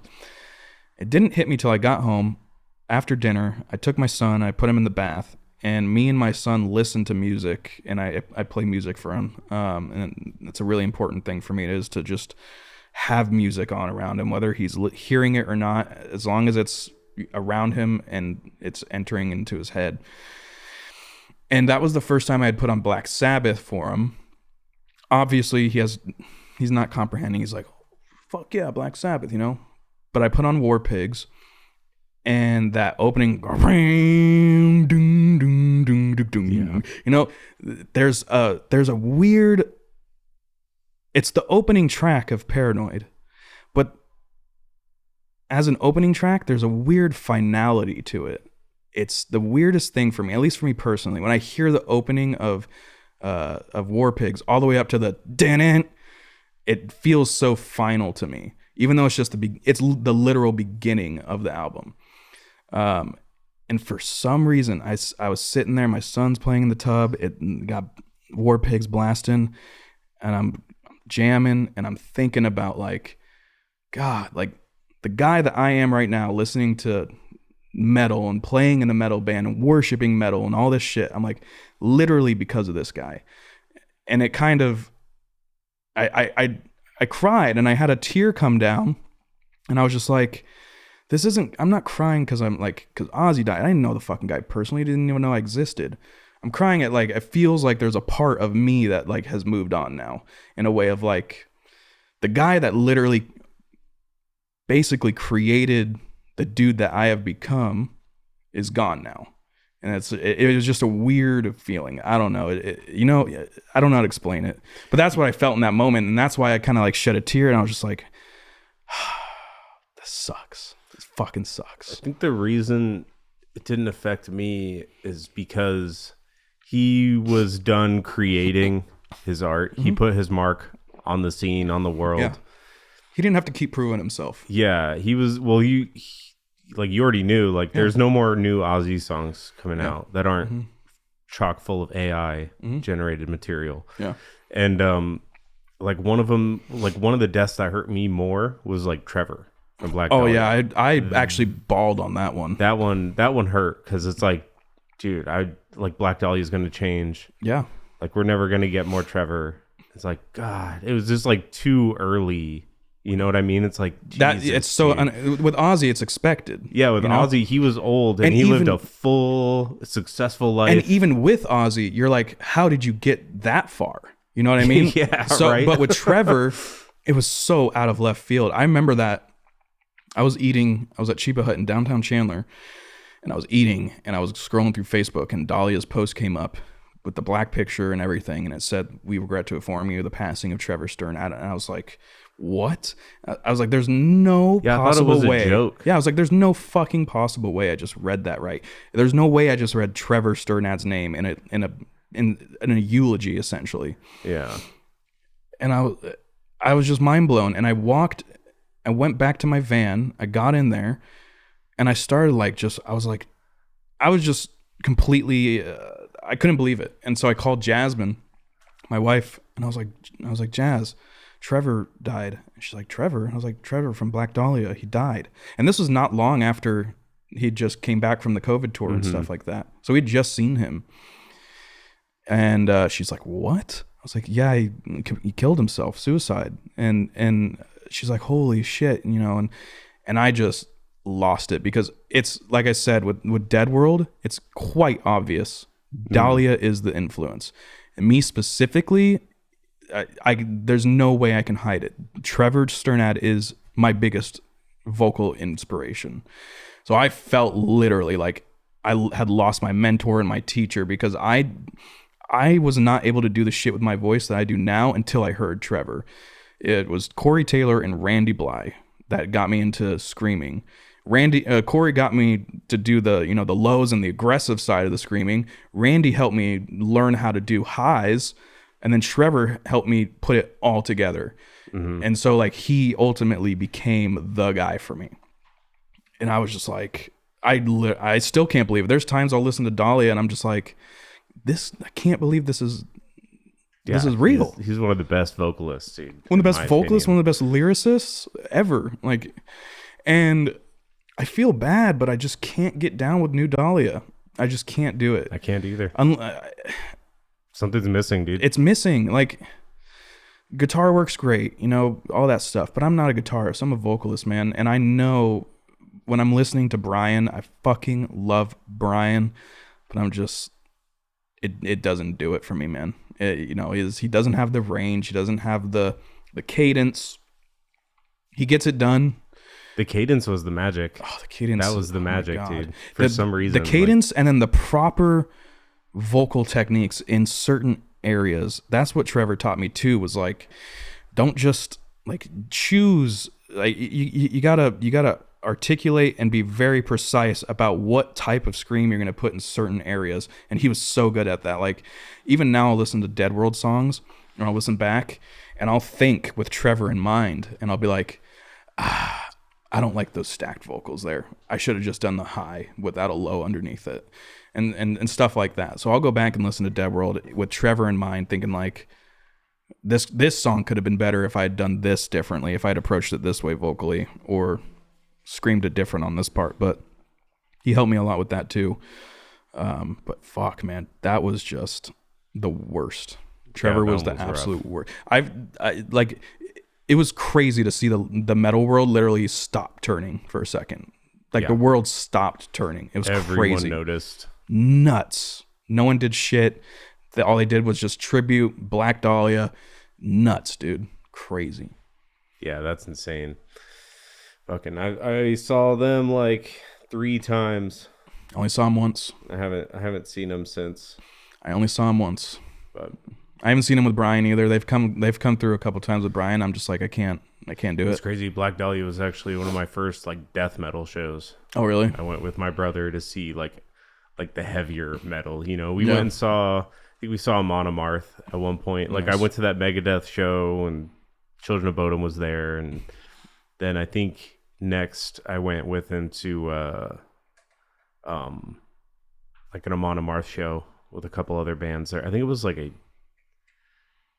I don't know, I forget. I think that might have actually been like a U-Fest, like a 98 KUPD thing. Probably. Monomarth does those all the time. Because I think All That Remains was there. Okay. And then Chevelle was like the headliner. Dude, we might have been in the same one, but I don't remember Dahlia there. I remember Chevelle. No, Dahlia wasn't there. Oh. So this is like the second metal show I went to. Okay, I think was like the U-Fest. Yeah, U-Fest or, like or Steel Mayhem Panther Fest was there. or something. Steel Panther was there. They Okay. like skydived in. Yeah. And I just recently learned that those guys actually skydived in. Wow. They weren't. I thought they were actors that like dived out of a plane That's and like they just crazy. came up out of the stage. Like, no, all those guys are like licensed like skydivers. Like, they did that shit, and they had like smoke trails behind them. That's They're doing tricks and crazy. stuff. I guess that was actually them. And they That's got out of their crazy. gear and walked up on stage. It's like, holy fuck, like, those guys are dope. You could not get me to jump out of a plane. I'm never. The third show I went to, my brother brought me to see Black Dahlia, and dude, that was insane. I was like, dude, holy fuck, death metal's crazy. Like, I need to go to more of these. Yeah. It's Like, I started listening to it after that. Like, I didn't even listen to death metal before that show. Yeah. Dahlia's. Started downloading a bunch of shit. Yeah. I remember there was a douchebag that came out after Trevor had died, and he put out some video. It's called like The Politics of Suicide and Trevor Sternad or something like that. And this guy was the biggest fucking piece of shit ever, basically trying to defend Trevor and killing himself, saying like, you know, if someone wants to kill themselves, how selfish is it of you to think that you could stop them and convince. I'm like, you piece of shit. And then he went into Dahlia's music and how he was the actually guy, the actual metal. He's like, Dahlia's not actual metal, you know. It's a mixture of metalcore, you know, their metalcore upbringing and with some flavors of death metal, and you know, he's trying to call it like, you know, inauthentic death metal, real metal stuff. I'm like, dude, what is the point of your fucking video? What a miserable person. I know, and it was taken down pretty quick. He took it down because he got nothing but fucking hate. What was rightfully he so. expecting? Exactly. What Like was he people are like, yeah, you're expecting? right. Like- He should have just he's right and killing. Fucking idiots, dude. But yeah, that's so sad, dude. It's just like, imagine where they'd be today, because he was the king. Like, he really was the king of the metal world while he was around. Yeah, dude. Fucking They wanted him to do Nightbringers? everything. Nightbringers? Yeah. Holy shit, dude. Nightbringer's They were just awesome. on the up, dude. It was just Even getting better. Verminous, the first listen through for Verminous, I was like, I don't know. And then I listened through it again like a week later, and I was like, all right, this is fucking awesome. I get a couple of the songs. Verminous wasn't my favorite album, Yeah, I agree. but I like Nightbringers. Verminous came out, and I didn't really understand it a whole bunch. They went a different they tried to do something different than just the riff salad stuff, but the first listen I was confused, and I was just like, I don't know what this is supposed to be. And then the second listen I was like, yeah, it's not bad. It's not fucking Deflorate, but it's not bad. Yeah, right. Yeah, my favorite one was the Nocturnal. Yeah, just because it has that Death Mask Divine song on it. Oh yeah. Like the best song, dude. Yep, that's a great love story. Yeah. That one, I love the actual Nocturnal song, 'cause there's a part in there vocally that he does that's so great. Trying to remember. Complete. Oh, what is it? I can't remember, but he has this part, and he has these stacks on that song, these vocal stacks that sound like almost like doggish, like in a weird like werewolfy kind of sound. I don't know how to describe it, but it's so good. Nocturnal's great. Deflorate is probably my favorite album by them, followed by like Ritual. I love Ritual. Yeah, Ritual was the first one I bought. Oh, so like good. I bought that at like a Hot Topic. Shrine of Madness, Blood in the Ink, The Window, Moonlight Equilibrium. Malenchantments. Oh, Malenchantments of the Necrosphere. Is it On Seas of Stirring Blood? Yeah. Yep. Okay. Yep. Dude, the creativity is insane. Yeah, dude. Unbelievable. So good, man. Good stuff. I don't know. Somebody in the Lich has some pretty creative songs as well, though. They kind do. of follow the same theme almost. What's the one they dropped? It was a single for Yeah, look it up. What is it? It was a couple years ago or so. The Forest Feasts. Ooh, that's a good one. I think it was a single. Wait, hold on. Oh, I panicked for a second because like where it says Summoning the Lich in red, that's how you can click to go like find the artist's stuff, and it was blacked out for a second. I was like, is their music off? Is their music gone? They canceled themselves. Yeah. Yeah, that's a great song. Yeah, that's good. I want to hear more by those guys. I agree. I want to see them make some more stuff. Inferi. Do you know who Inferi is? Mm-hmm. Oh. Yeah, I found them around the same time, actually. I went on like a death metal binge, just like only new bands. And I just started listening to bands I've never heard of before. Inferi is kind of similar to Summoning the Lich with us as far as like acquaintances go. So we kind of know each other too, but Inferi is just like next level for me. I'm just... they're a tier below like Dahlia for me as far as like melodic death metal bands go, or technical death metal. They're like loud too. They're so good. Stevie is unbelievable. Their vocalist, he'll pull the mic away from him live as far as he can, and you can still hear him. It's nuts. It's nuts. It's just all projection, dude. Yeah, all projection. Yeah, it's crazy. I got to see those guys live. They're fantastic. Where are they from? I think Michigan. I could be wrong, but I'm almost positive Michigan. Okay. Almost positive, which is actually kind of funny because that's where Dahlia's from too. Yep. But you get a lot of that, like a lot of those Midwest kind of states, huge into that. Like there's another. I don't understand it. Why is that? I think it's because of Dahlia. Dahlia being from Michigan, like you get the Ohios and stuff like that. Like we know a band called Behest of Serpents from Ohio, and same thing like Dead World, basically a Black Dahlia tribute band. Yeah, I'm fine with that. Yeah, me too. I mean, the more of that, the better. So like for some whatever reason up in that Midwest area, and I think it's because of Black Dahlia, it's inspired so many of people to do that melodic technical shit. That makes sense. It's just awesome. Same thing. I don't know where Carry On Veils. Actually, I think Carry On Veil is from like Connecticut or something like that. But I don't know if you've heard of them. They're also fantastic. And you got to send me a list of some of these bands. I will. I love melodic death metal. If it can make me feel evil and magical at the same time, you've done the job perfectly. Like make me feel like a necromancer, and we're good. I want to feel like fucking Alucard in Castlevania. Yeah. Exactly. Exactly that. I want to look like him too. Fucking fighting a Minotaur with a whip or something. Dude, I gotta take a piss real quick. Is that okay? Oh yeah, we can take a break real quick. Okay, cool. So we're back. Pull the Kyler. Yep. Kyler's had like 6 episodes or something. I know, dude. Almost every other week, I'm like, oh, there's Kyler He's again. an interesting guy. He is. He's funny. Kyler's great. Every time I see him, he gives me a big hug and we talk for a little bit. He's great. On the road again. I feel like ever since he went on the road, he hasn't been back off the road. He loves it. Hey, more power to him, bro. That's awesome. It's got to be a rough life, but yeah, it's at least it's you're a lot single, of fun. I'm sure it's fun. Young, single, whatever, fucking go do it, bro. Yeah. Why not? He doesn't have 3 cats. I don't know if he's single or not, but young, anyways, no kids, go do it. But yeah, I don't think he's single, actually. I was gonna say, I think I'm pretty sure I saw him in some kind of relationship. But Kyler is the man. I love that guy. Yeah. I wish he had a longer. Kyler? Yeah, I love you. The best. I wish you had a longer run with Condemned because you're a great vocalist, but yeah, that would have been cool. I was awesome. Excited when he announced that. Me too. I thought it was badass. I didn't know who Kyler was at that time, so that was my first introduction to him. I was like, "Who's this?" And he goes up and he's like, "Yeah," and I was like, "Oh my god, this guy's awesome." Yeah, Kyler's the man. Yeah, Kyler was he was helping out Condemned the same way I was like helping out Arcanaut. He'd like run their merch table and stuff like that. Yeah, and then he was just like, "Here, have this position," after Nate left or whatever. Yeah. He already knew like a lot of their songs and everything. Yep.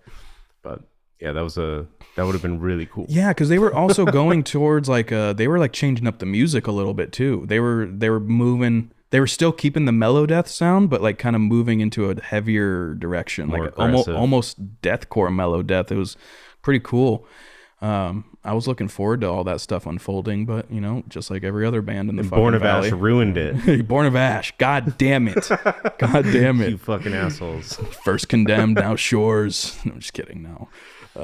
Born of Ash is elite. They're elite. Their sound is whenever I've seen them live, it's just a wall of sound. It's awesome. Yeah, I like it. It's heavy. Like just that's shit they should put in the fucking Dark Souls games.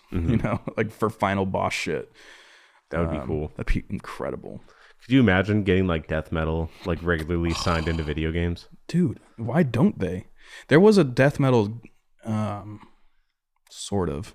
There was a game that came out years ago and you could play like a demon, I guess, in hell. Can't remember what it's called. But the thing that drew people in was that it was kind of a horde game, kind of like Warhammers and stuff, where you're just fighting hordes of enemies and shit. But you're in hell fighting demons and stuff, and the soundtrack is like actual metal bands. And I remember going in thinking it was like going to be death metal bands, and it's really more like power metal kind of stuff with heavier vocals. So it's not as heavy, but it's still fast and aggressive and stuff. But I was like, bro, put some fucking like deicide and stuff inside this shit, make it real hellish, Yeah. But I don't know. I remember when Halo 2 came out, the soundtrack was just so crazy. Yeah. It was so heavy for a video game. Yep. Like they had guitars. Oh yeah. Whoa. Yep. Definitely, bro. But then I remember playing like the old Dynasty Warriors games. They had like the cheesy fucking power metal solos. I don't remember those and games. Stuff. Huh? I don't remember those games. Dynasty Warriors? Mm-mm. You would like play a character as like third person view, but you just go like hack and slash. It was like the okay. It was like the Dynasty like a era. Gauntlet kind of. It was more like, oh, it's kind of hard to explain. Do you remember Gauntlet?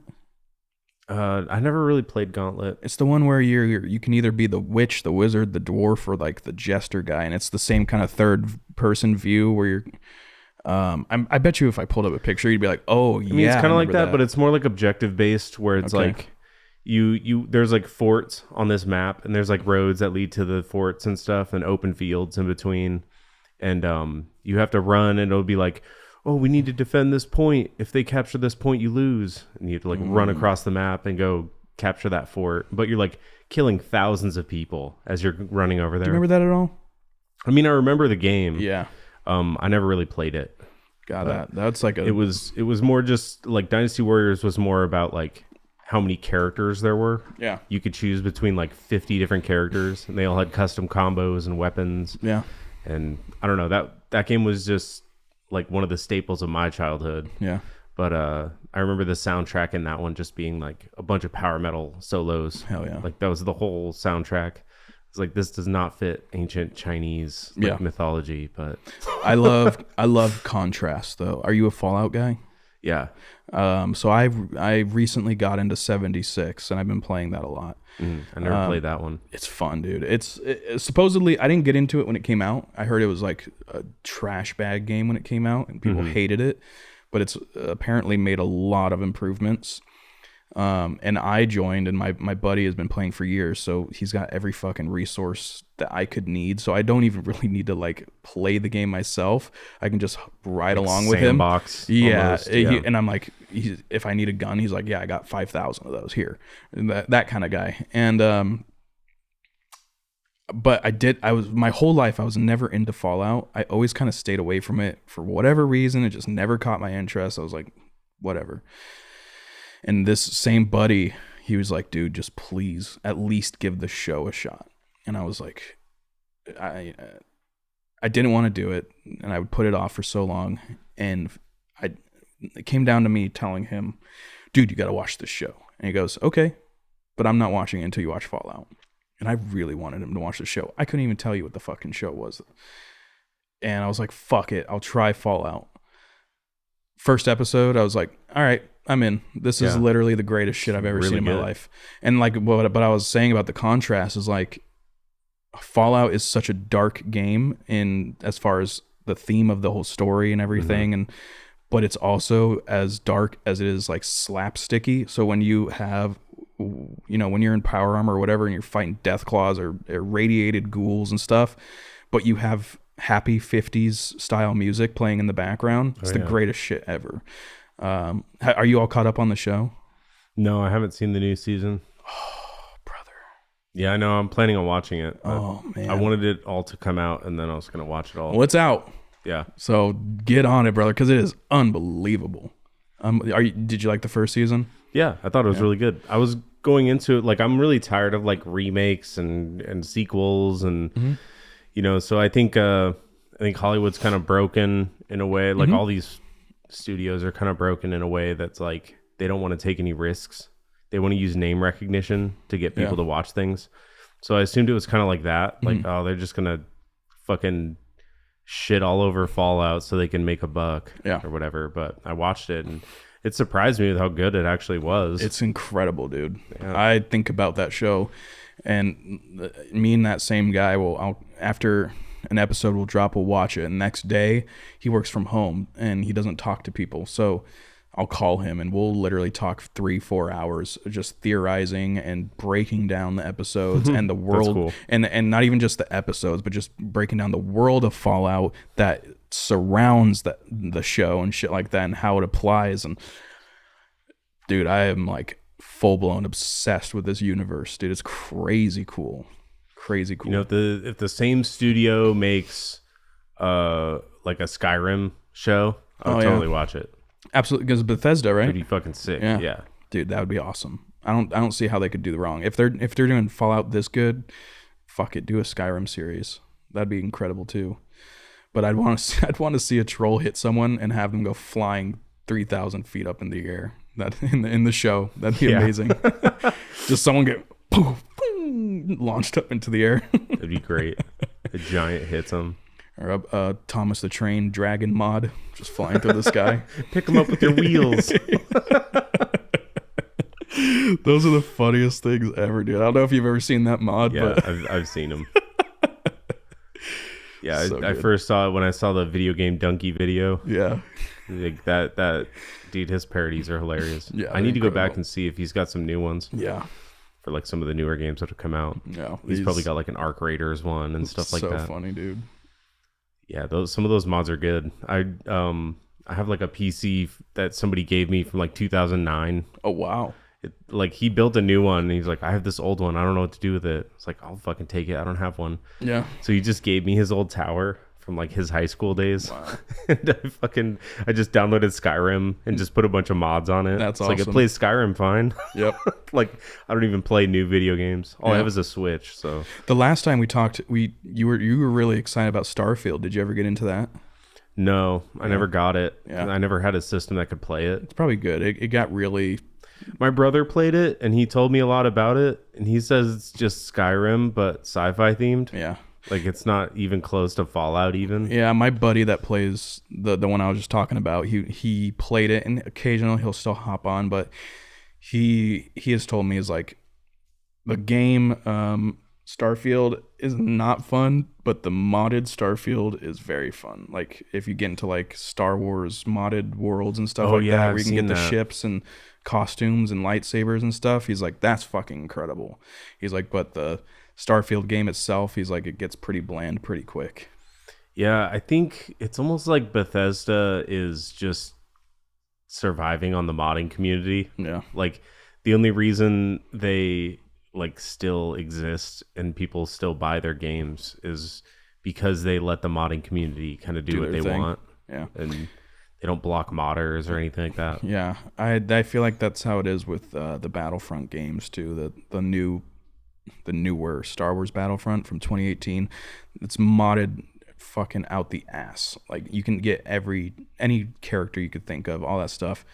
And I hope that's not what's keeping them away from creating a new Battlefront, because God, I need a new Battlefront bad. Yeah, that'd be cool. I don't think I ever played the new one. I heard that it was like there wasn't enough content. No, it's not that. So the one before, the first Battlefront remake, not good. The second one from 2018, Battlefront 2, is really good. The problem is that you have the sequels. Without the fucking sequels, we could have got some cool shit. Like, because there's that almost that pressure to like, the sequels are coming out around the time where Battlefront 2 was like really active and people were playing. So it's like naturally they're like, well, let's throw some fucking sequel shit into this. And that's what they did. So instead of adding like Asajj Ventress and Ahsoka Tano as heroes and villains, or Mace Windu versus fucking who else is out there? I don't know, some other fucking Sith. Like one of the Inquisitors. Or something. Yeah. They said, you know, it would be a really cool idea that people will love. Why don't we add BB-8 and BB-9E as heroes and villains? BB-8. Yes. The little ball droid from the sequels. All he does is run. And his dark side opposite is the same exact fucking droid. That's just black. Oh, so it's skin. It's just a black Empire BB droid. And then on the light side, you have BB-8. And those are the two heroes and villains that they decided to throw into the fucking game.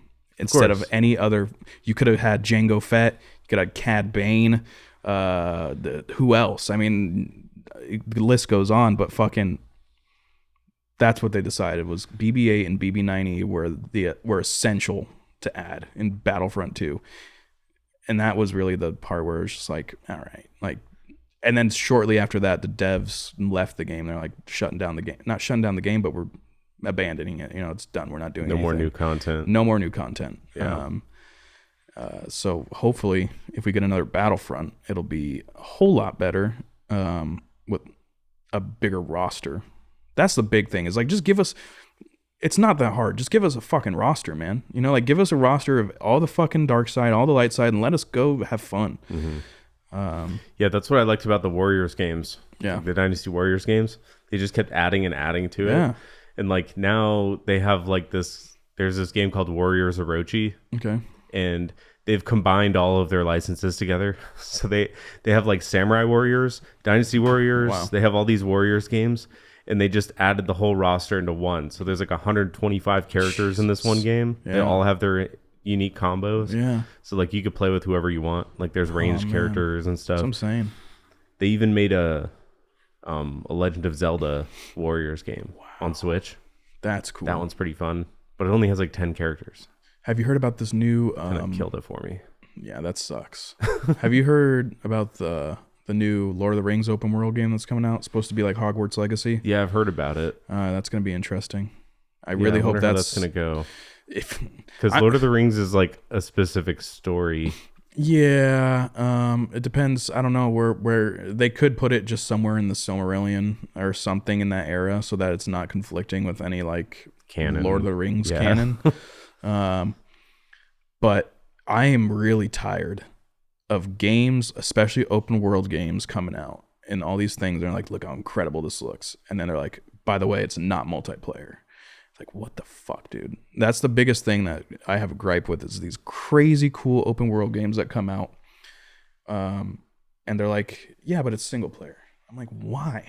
Especially with Lord of the Rings open world, make that shit online. I don't mind single player open world games.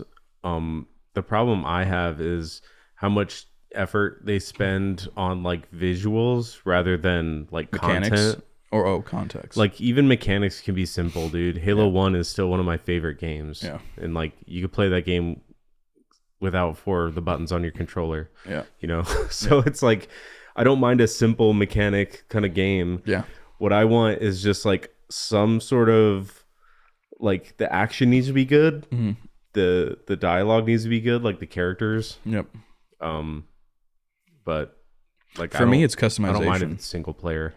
Yeah, I'm like, for me, it's customization. If I can't express myself through my character that I'm playing with, I feel less interested, because I like to put myself in the universe or put myself in the game. And if I feel like that's why I never played Star Wars Outlaws. I downloaded it and everything, and I can't open it, because even though it's a cool open world Star Wars game, I'm not playing the character I want to play as. I'm already playing as a set person who exists in this world. I'm like, I'm not interested in that. I want to be my own person in this world. So I've always stayed away from that Star Wars Outlaws game, but I still want to try. I heard that game was super buggy anyway. I heard it was trash. Yeah. I mean, it could be different now that they've fixed it, but I heard when it came out, it was not dropped the good. ball really hard. I heard the same thing. But the Jedi Survivor was phenomenal. That game was fucking crazy. When did that one come out? Came out before Outlaws, I think. So maybe like 3 years ago-ish, three-ish. Was that the one where you're playing like the redhead guy? The sequel to the Jedi Fallen Order. Okay, yeah. Yep. That one was great. Fallen Order was good. Jedi Survivor is fantastic. Remember one of the ones I used to play was Jedi Academy. Oh, yeah. Or Jedi Outcast. Yeah, definitely. Yeah, Jedi Outcast 2. You create your Jedi character, Academy. choose your lightsaber color, all that stuff. Yeah, yeah. Dude, And then there was a bunch of mini games that was almost like Battlefront, but everyone had a lightsaber. Oh, yeah. So you're like running around playing Capture the Flag, like slicing each other up. Like that was fun. Best, dude. I played that a lot when I was a kid too. There was one I can't remember. It was a Star Wars game that I used to play on the Nintendo 64, and it used to scare the shit out of me because you used to play as a bounty hunter. Was it that one? No, it was like Shadow of the Empire, one of those kind of games. Played as a bounty hunter. What was his name? Empire. Oh, I thought you were saying more like Django Boba Fett. You're not a Mandalorian. Yeah. But you're the story is that you're a bounty hunter. Though. Yeah, and there's this one level that scared the piss out of me because I think you're on Tatooine or something, and it's like it's not a Wampa, but it's like the desert version of the Wampa. The one Rancor? No, it's the same exact creature. Like the Wampa in the one that Luke is frozen in the cave on Hoth. It's the same exact thing, but just like the desert version, so it's brown and whatever. So, but I remember like playing that game and coming around the corner in a cave or something, and this dude just starts walking towards you, wanting to kill you, and I was like, holy shit, that is scary. And I remember turning that game off for whatever reason. That shit scared the fuck out of me. Yeah, I could never get past the part where you have to fight the walker. Yeah, that was tough. Yeah, that I always just like, you have ammo or something, or like you have ammo for your rifle and your pistol's unlimited. Yep. But the pistol doesn't do any damage. So it's like, how the fuck are you supposed to beat this thing? Like there has to be something I was missing. Yep. But yeah, I don't know. Those games, rocket launcher somewhere. I don't know. Something. But yeah, you're playing those games. When we were playing those games, we were kids, so we didn't have that gamer intuition to, look for shit around the map, and you're just going. Yeah, I was just trying like, oh, well, this is impossible. Yep. Guess I'm not beating this game. But yeah. Fun stuff. Like the fucking Lion King on Sega Genesis. Wow. That one was so hard, dude. Yeah. Even as an adult, I would not be able to beat it. Yeah. I played a Tarzan game on my Game Boy Color once, and that I was like, why is this Tarzan game so fucking hard? I was like, this is a Game Boy Color game. And I couldn't get past like the first 2 levels. It was crazy. Japanese developers are like, exactly. it's not that bad. Yeah, they're like these fucking kids. This is easy. What are you talking about? Yeah, we're gonna. My 4-year-old beat this game. Exactly. Yeah, man. I love that stuff. So when I texted you to come on for another episode, you mentioned something about Bigfoot. Yes. Like you wanted to discuss Bigfoot. Yeah, because I know you're not a believer, and I'm not. And I'm not gonna try to like convince you that he's real or anything like that. Well, what do you got? What have you seen something new? It's not so, like I said, it's not so much that I want to convince you that he's real or anything. I just like to talk about it because I don't think it's as outlandish as like aliens or anything like that. As far as the existence of it goes, I would put that in reverse. What do you mean? I think aliens are more outlandish than Bigfoot? No, I think aliens are far less outlandish. I think that there's way more evidence of aliens than Bigfoot. Yeah, but it's the same evidence as Bigfoot. You know what I mean? Like, what's the evidence of aliens that we have? And I'm not saying we don't. I'm just asking, like, what kind of evidence do we have? Well, there's a lot of CIA documents. Mm-hmm. There's a lot of I've heard of a lot more stories, like anecdotes about like abductions by UFOs and UFO sightings and things than I have of people saying they've seen Bigfoot. You know, and it seems like there is more government interaction when it comes to the alien phenomenon. I don't think there's so much interaction on the Bigfoot phenomenon, but I think there's a reason for that. I think so with the aliens, it's a much bigger situation because we're talking about otherworldly beings, not things of this world. And that's a bigger issue than Bigfoot because there's a lot more uncertainty when it comes to anything outside of the planet. If things are coming to our planet from other planets and other galaxies, that means there's technology that is potentially very dangerous. So that's a very big thing to keep an eye on. With Bigfoot, I believe, and I've had my mind changed a lot about certain things. When I first got into it, first of all, I'll tell you what got me into it.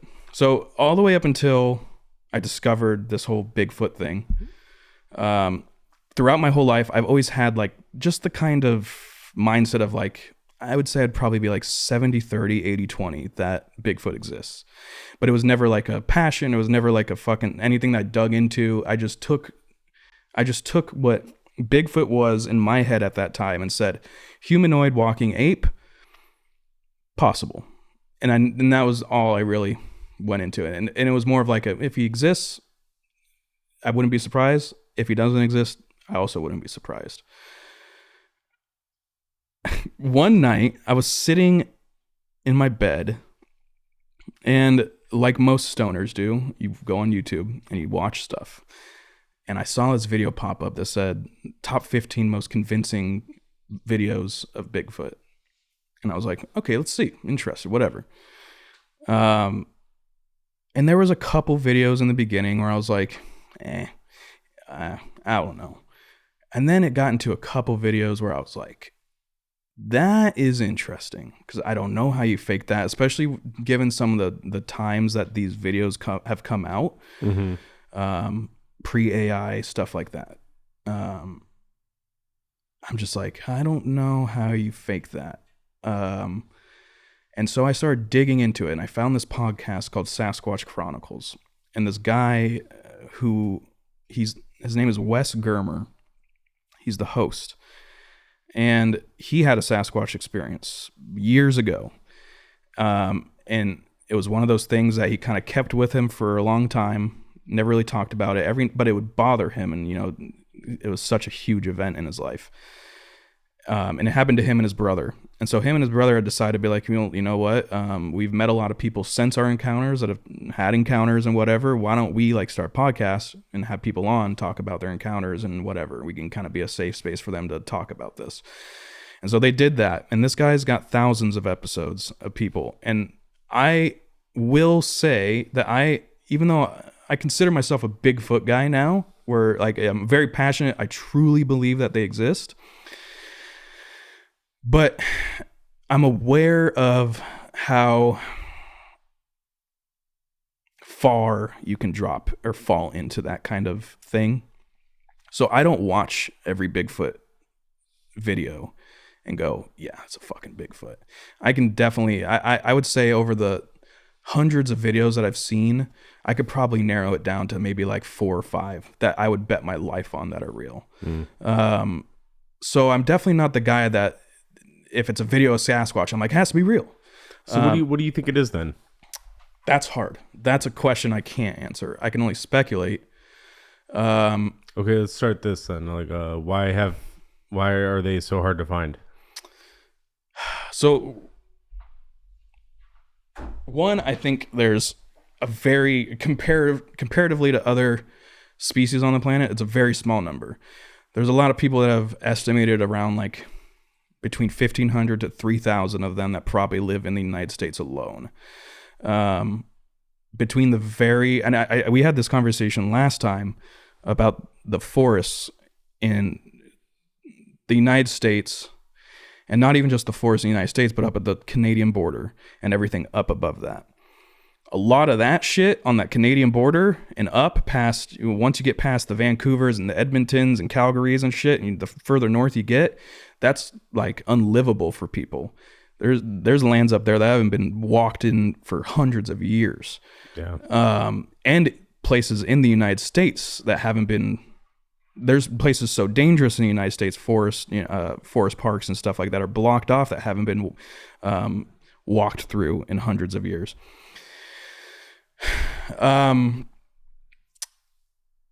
The elusiveness of them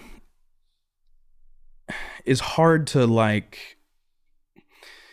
it's hard to defend sometimes, because it's such an easy, it's for someone else to be like, well, they can't be this elusive for this long. And I agree with you. And I think that we do have proof of them. I think it's just whether you watch a certain video that, if you watch a certain video that I truly believe is a real Bigfoot, you can see, how do I explain this? This is the thing about Sasquatch. It's really hard. You get into these, there's, when it comes to Sasquatch, there's 2 different lanes that you can go. You can go organic or you can go paranormal. And I think there's a middle lane that kind of blurs both of those. There's this thing that people call cloaking, which is essentially camouflage. On the organic side, it has to do everything with the hair on their body, the way that light hits it, and stuff like that. So you know how you go outside right now, your hair is brown in this lighting. You go out there, you're probably going to have shades of red and stuff. Your hair is going to get lighter. So a lot of people on the organic side think it's more of a natural kind of like a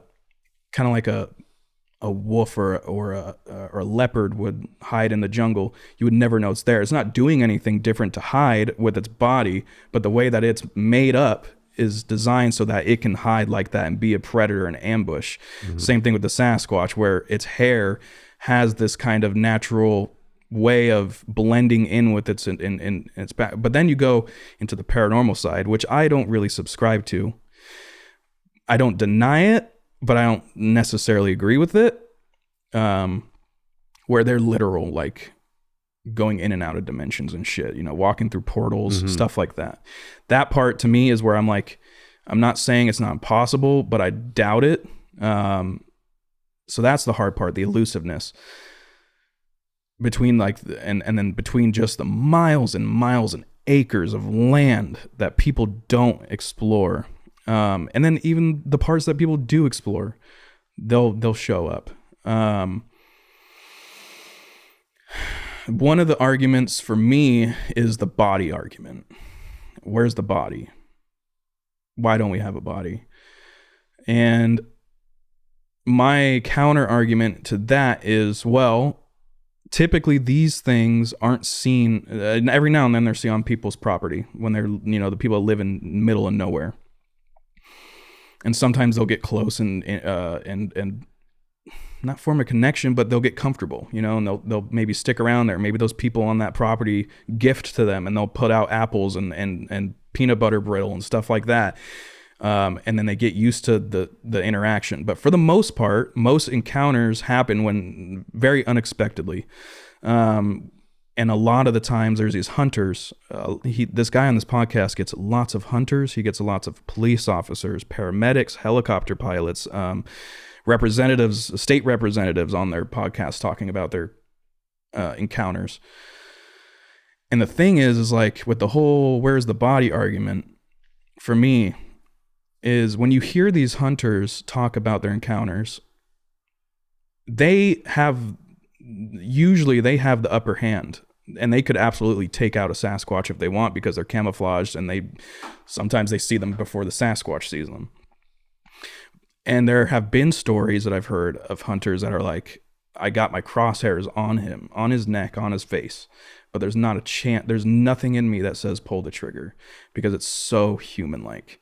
And there are stories of people who have shot at Sasquatch in fear of their life because it gets really sticky and stuff like that. But my argument to that is if you have a hunter who's 20, 30 miles deep in the woods doing his hunting, and the last thing on his mind is that a Sasquatch shows up. If a Sasquatch shows up and he decides to kill that thing, how do you expect him to get that body back? Because those motherfuckers are 8 to 10 feet tall, 600 to 800 pounds, 4 feet wide. I think the argument of where's the body is not that people are going out trying to kill one. Mm-hmm. It's that eventually things die and they're going to leave remains. Yeah. So like we've never seen a remains. Sure. And that's valid. Yeah. And a lot of hunters that I've listened to, their counter argument is, okay, well, how many dead bears have you seen in the woods? How many dead deer have you seen in the woods? The hunters will tell will tell the podcast hosts themselves. They're like, I spent my whole life in the woods and I've seen maybe one dead bear, maybe one dead deer every now and then. And that's if you're way the fuck out there. But then you got to also think if Sasquatch is real and if they are 50% human, because there supposedly have been tests on hair that tests DNA 50% human. And then the other 50% is, inconclusive. So if they are, there's a good chance that they might have ceremonies. They might have some sort of burial, some sort of kind of, like cremation or something. I don't know about cremation, but like definitely some kind of, because I also imagine these people are forest people. So they're probably really in tune with nature and the earth itself. And I have heard stories of people who have witnessed, this is going to sound crazy, dude. A lot of this stuff gets really crazy, who have witnessed like Sasquatch funerals where and it's really crazy too. So here's a parallel. I listened to this episode of this guy talk about his experience with Sasquatches. And this is one of those really rare guys where he had like a relationship with them where they didn't see him as threatening. And then you also go into this whole different area of mind speaking and stuff like that. I don't know how true that is. But supposedly this guy has had a relationship with them for years. And he said that he was allowed to come witness a funeral. And he said that when he was there, it was a burial, like you would see a human do. There was no casket or anything like that. It was just a hole in the ground, put the body in, cover it up with dirt. And he said that you'd be surprised how many people walk past Sasquatch graves not knowing. He's like, I know what they look like, and I know what kind of things they put over these graves, so I could identify them. But he's like, you could walk past one, have no idea. But he said that it was very human-like, where they put the body in the ground, covered it with earth, and then he said that all the males stood on one side of the service and then all of the females stood on the other side. I have a buddy. I think I talked about him earlier on this episode, actually, the guy from upstate New York. He's indigenous. And he's very into Bigfoot, because when it comes to the natives, it's not a matter of believing, it's like a matter of fact for them. Like this is a real thing. And I explained this to him over text. I was like, yeah, he said he witnessed this funeral and all the males on one side, females on the other side. And he goes, that's really crazy, because that's what we do in native culture. When we go to funerals, all the males will sit on one side of the room, all the females will sit on the other side of the room. And I was like, that's pretty crazy correlation there. But the body argument is hard, because you're absolutely right. We should have possibly found a body, but at the same time, these things are capable of accessing places that we can't, because of the way that they are physically made up. If they're 8 to 10 feet tall, 600 to 800 pounds, pure muscle, they have different, they're very similar to us, but their limbs are a little off. They have shorter legs that allow them to go on all fours if they need to. They're built for the woods. Sure. And that's where they live, and they can access places that we can't. I don't doubt that there's cave systems that they know where they, that they can go in and out of, all those things. It's a really, the other thing too for me that is really credible is that when I listen to these episodes of people talk about their encounters, not all the time, but I would say like 70% of the time, when it gets to the actual encounter of the story, the tone in them changes. Like the build up to everything is, oh yeah, so I was here doing this and this and this and that, and then it gets in an encounter and you can hear their voices change. It gets crackly, they get nervous, some of them have to okay, give me a second, they got to compose themselves, right? And that's not someone who's telling a story, that's someone who's remembering something that happened to them. And that goes a long way for me, because yes, people are deceitful, but I can't believe that over the course of time, in the history of Bigfoot, if you look up at the map of all these encounters and all the places that people have seen them, I can't look at that and say every single one of those persons is a liar or crazy. Anyways, it's long-winded. I guess maybe it's not as like widely known. So that's where I was going, because it's not as consequential. So that's where I was going with this. So when I first started getting into this, it was all conspiracy. Government's hiding up because Bigfoot is the missing link. That was my true beliefs at first. Government's hiding it because X, Y, and Z. Government's hiding it because it will crumble the foundations of religion and the history of humanity as we know it. Stuff like that. I don't think I'm to the point now where I'm finding Bigfoot. But what's that? Not finding Bigfoot. What do you mean? Maybe like finding, if you found out that there was like a creature living in the woods that was like as intelligent as humans but lived a natural lifestyle or whatever, different genome entirely. Yeah. Like that wouldn't change religion, society all like that much. I think it would call into for most people, I think it would call into question of what we are, and I think that could also trickle into the religious story. Not saying that it's like, I know what you're saying for sure, and I agree with you. I just think for the most part, people would, if the government came out and said Bigfoots are real, Sasquatch exist, this is what they are, I think some people would look at that and say, okay, that's basically a human. What am I? Who are we? Where do we come from? How does this guy play into it? I don't think that's the reason, though. Not at all. And I talked to my buddy's dad about this because he's really insightful and he's really honest with himself. And I asked him about it. I was like, so I'm just curious because I value your input and, and I think you're a really logical guy, whatever. I was like, what's your opinion on Sasquatch? And he kind of gave me a long-winded answer. And which was basically, yeah, I believe in Sasquatch. And I said, okay, well, like, why don't you think why don't you think the government says something like, you know, if people are going in forest, getting snatched up or hurt or in danger or this and that, why isn't there like at least warnings, like government acknowledge them, be like, look, these things are real. Go in here with your own, you know, what's the word I'm looking for? At your own safety.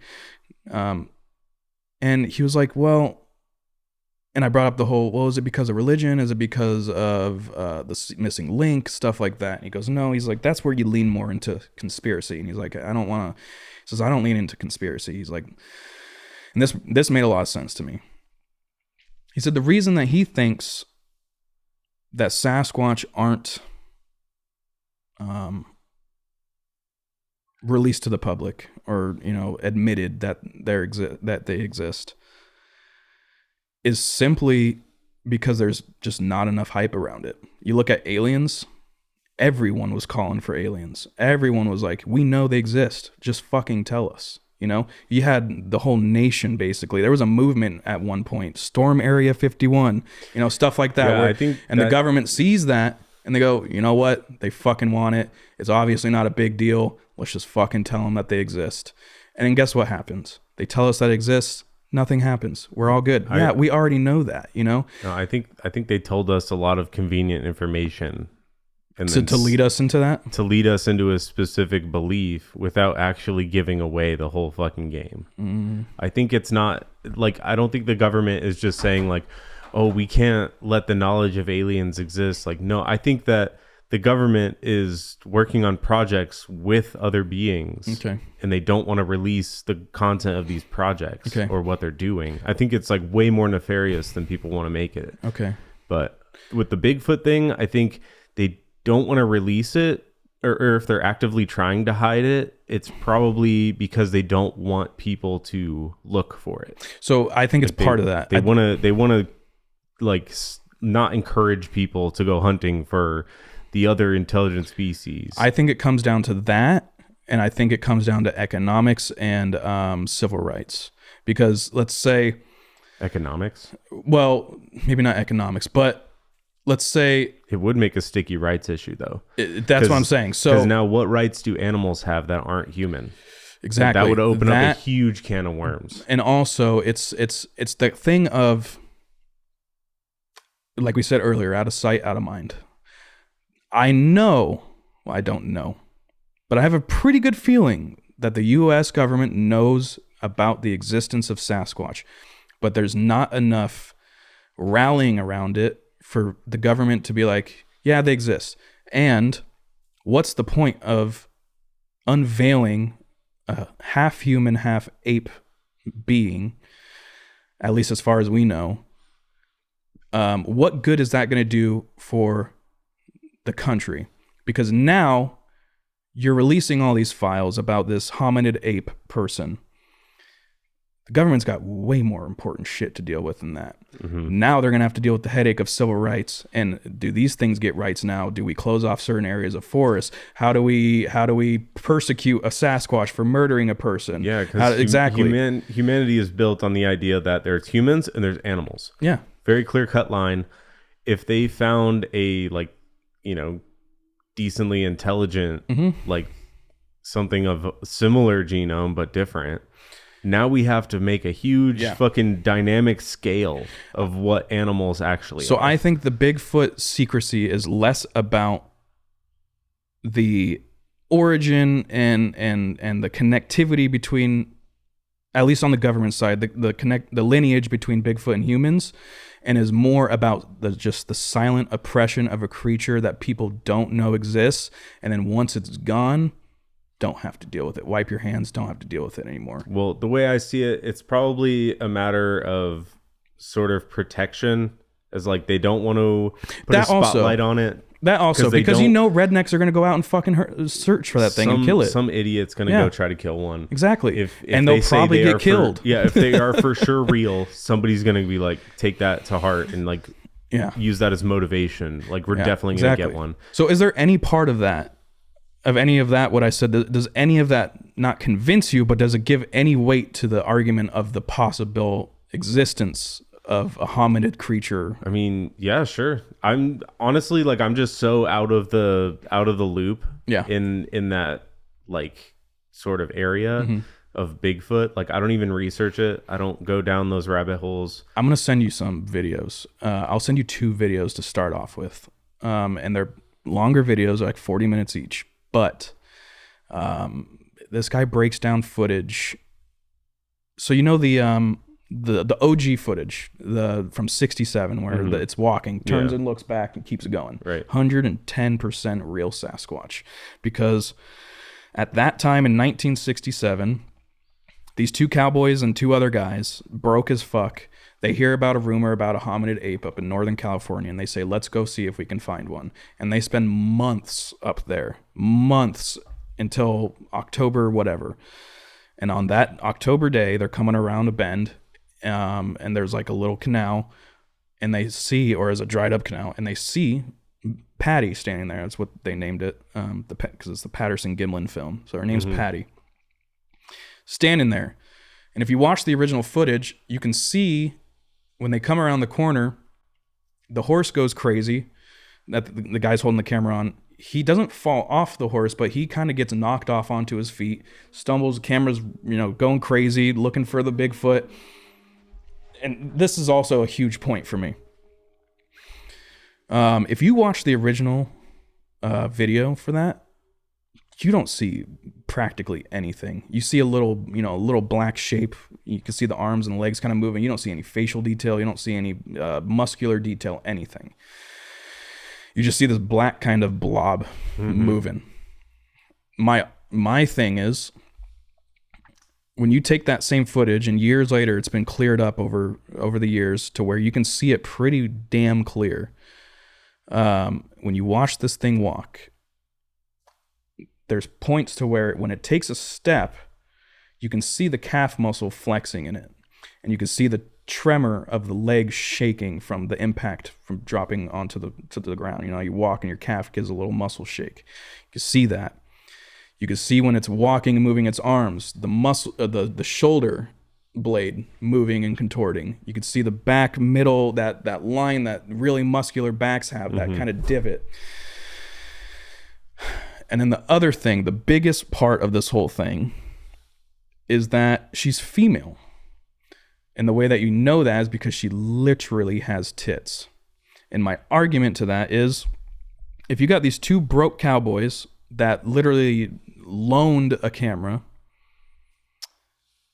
if this is a costume, then this costume predates anything of modern costume technology. It's got to be the most expensive costume ever made on the planet. And knowing the quality of footage that was going to come out from filming this with no detail, knowing that there's going to be little to no detail, why would they spend time anatomically correctly putting this suit together, giving it tits with nipples and everything? It's just, you could see the thigh muscle. It's just, and then this guy came out, Bob Euronymous, claimed to be the guy in the suit. And he fucked himself because he said, I'll make the suit again. You know what he did? He made the suit. And he put it on and he did a test walk and everything. And you could look at the photos right next to each other. Not even close to the same thing. I'm talking the suit that he made, baggy around the ankle. You could see where it's like there's no form like it would be my ankle. It's just a pant leg. You could see the legs where the creases and then you look at Patty, and you're just like, that's an organic beast. That's an organic creature. I don't know, man. Like I said, I'm gonna send you some videos because I think the guy does a really good job at breaking it down for you and showing you like the dimensions and how it's physically impossible for this guy to be in a suit. I mean, I lean on the side that it's kind of like a hoax to get clicks or whatever that is. Like that's where I normally lean on the side of it. But I mean, I've got an open mind. You also got to think about it this way too. Why has Bigfoot remained so relevant to this day versus other cryptids? versus Jersey Devil, Loch Ness Monster, Mothman, Wendigos, stuff like that. Why is there still so much relevance to Bigfoot to this day, to where people are still willing to come out and say, I had an encounter with Bigfoot. I saw... Wendigos could be Bigfoot. Huh? Wendigos could be Bigfoot. Wendigo is a name for Bigfoot in certain tribal languages. Yeah, that could be the same thing. Yeah. It would be scary as fuck, dude. It'd be fucking terrifying. That would be absolutely terrifying. Dude, I'm telling you, there's been times where I'm sitting in my truck at work and I'm listening to a Sasquatch Chronicles episode. And I'm terrified, like, listening to it, because you can hear these people, like, just the memories that come back, and they're reliving it as they're telling it. And some of these encounters are just way too personal, like way too close. And it gets really sticky sometimes. And then when you learn more about the behaviors, and then you hear about the consistency through stories about their behaviors, they do this things, apparently. They're very good at walking on all fours, like a monkey would, or a chimp. They're built a little differently than a chimp or gorilla, so they don't look exactly the same walking on all fours. And people call it the spider walk. And they do this thing where they're standing there, and if they need to get down, every person that has described the spider walk, they say they're standing straight up, and it's like they just fold and they just collapse to the ground. There's no like, getting down, easy. It's just boom. They fall flat to the ground, put their bodies flat. All their weight is on their fingers, and then they kind of use the knuckles of their toes, and they kind of walk around like that, and they'll, do their thing and eat, sniff their food, or sniff, smell scents, hide that way. And there's actually this video on YouTube that is fucking creepy, because I don't know how to explain it. It's a camera that's set up in someone's backyard. And this is pre-AI. It's an old video. And it's kind of dark, and there's a spotlight, and these dogs in the backyard are going crazy, and they're barking at this thing. And you see this thing come out of the shadows on all fours. It's humanoid. It's got 4 limbs, a head, a human head. But the way it's moving is really just creepy, bro. But it looks like a fucking Sasquatch. And I don't know, man. I can totally. I think I'm rational enough to definitely understand how just wild the whole concept is. Mm-hmm. But at the same time, I take myself back and I'm like, well, how wild is it? Because we only discovered silverbacks in like the 1900s or something like that. Or yeah, not late 1900s, early 1900s.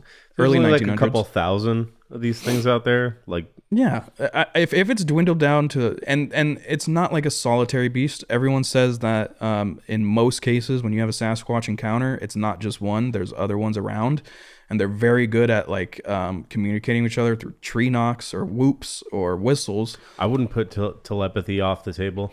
So it's weird, man. There's the same guy that I've been watching that breaks down all these videos and stuff. He's been on the organic side of Bigfoot forever. And all of a sudden, he's made this crazy switch because of this documentary that's come out. It's called American Sasquatch. It's on Prime. I gotta watch it. But this guy who's an investigator, he's like a legit, former detective. Mm-hmm. And he goes and he talks to people who have these encounters.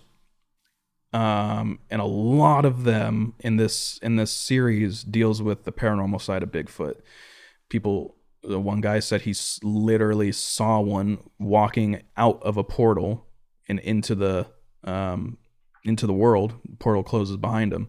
There's also a lot of stories of orbs and Bigfoots and the association with both of those.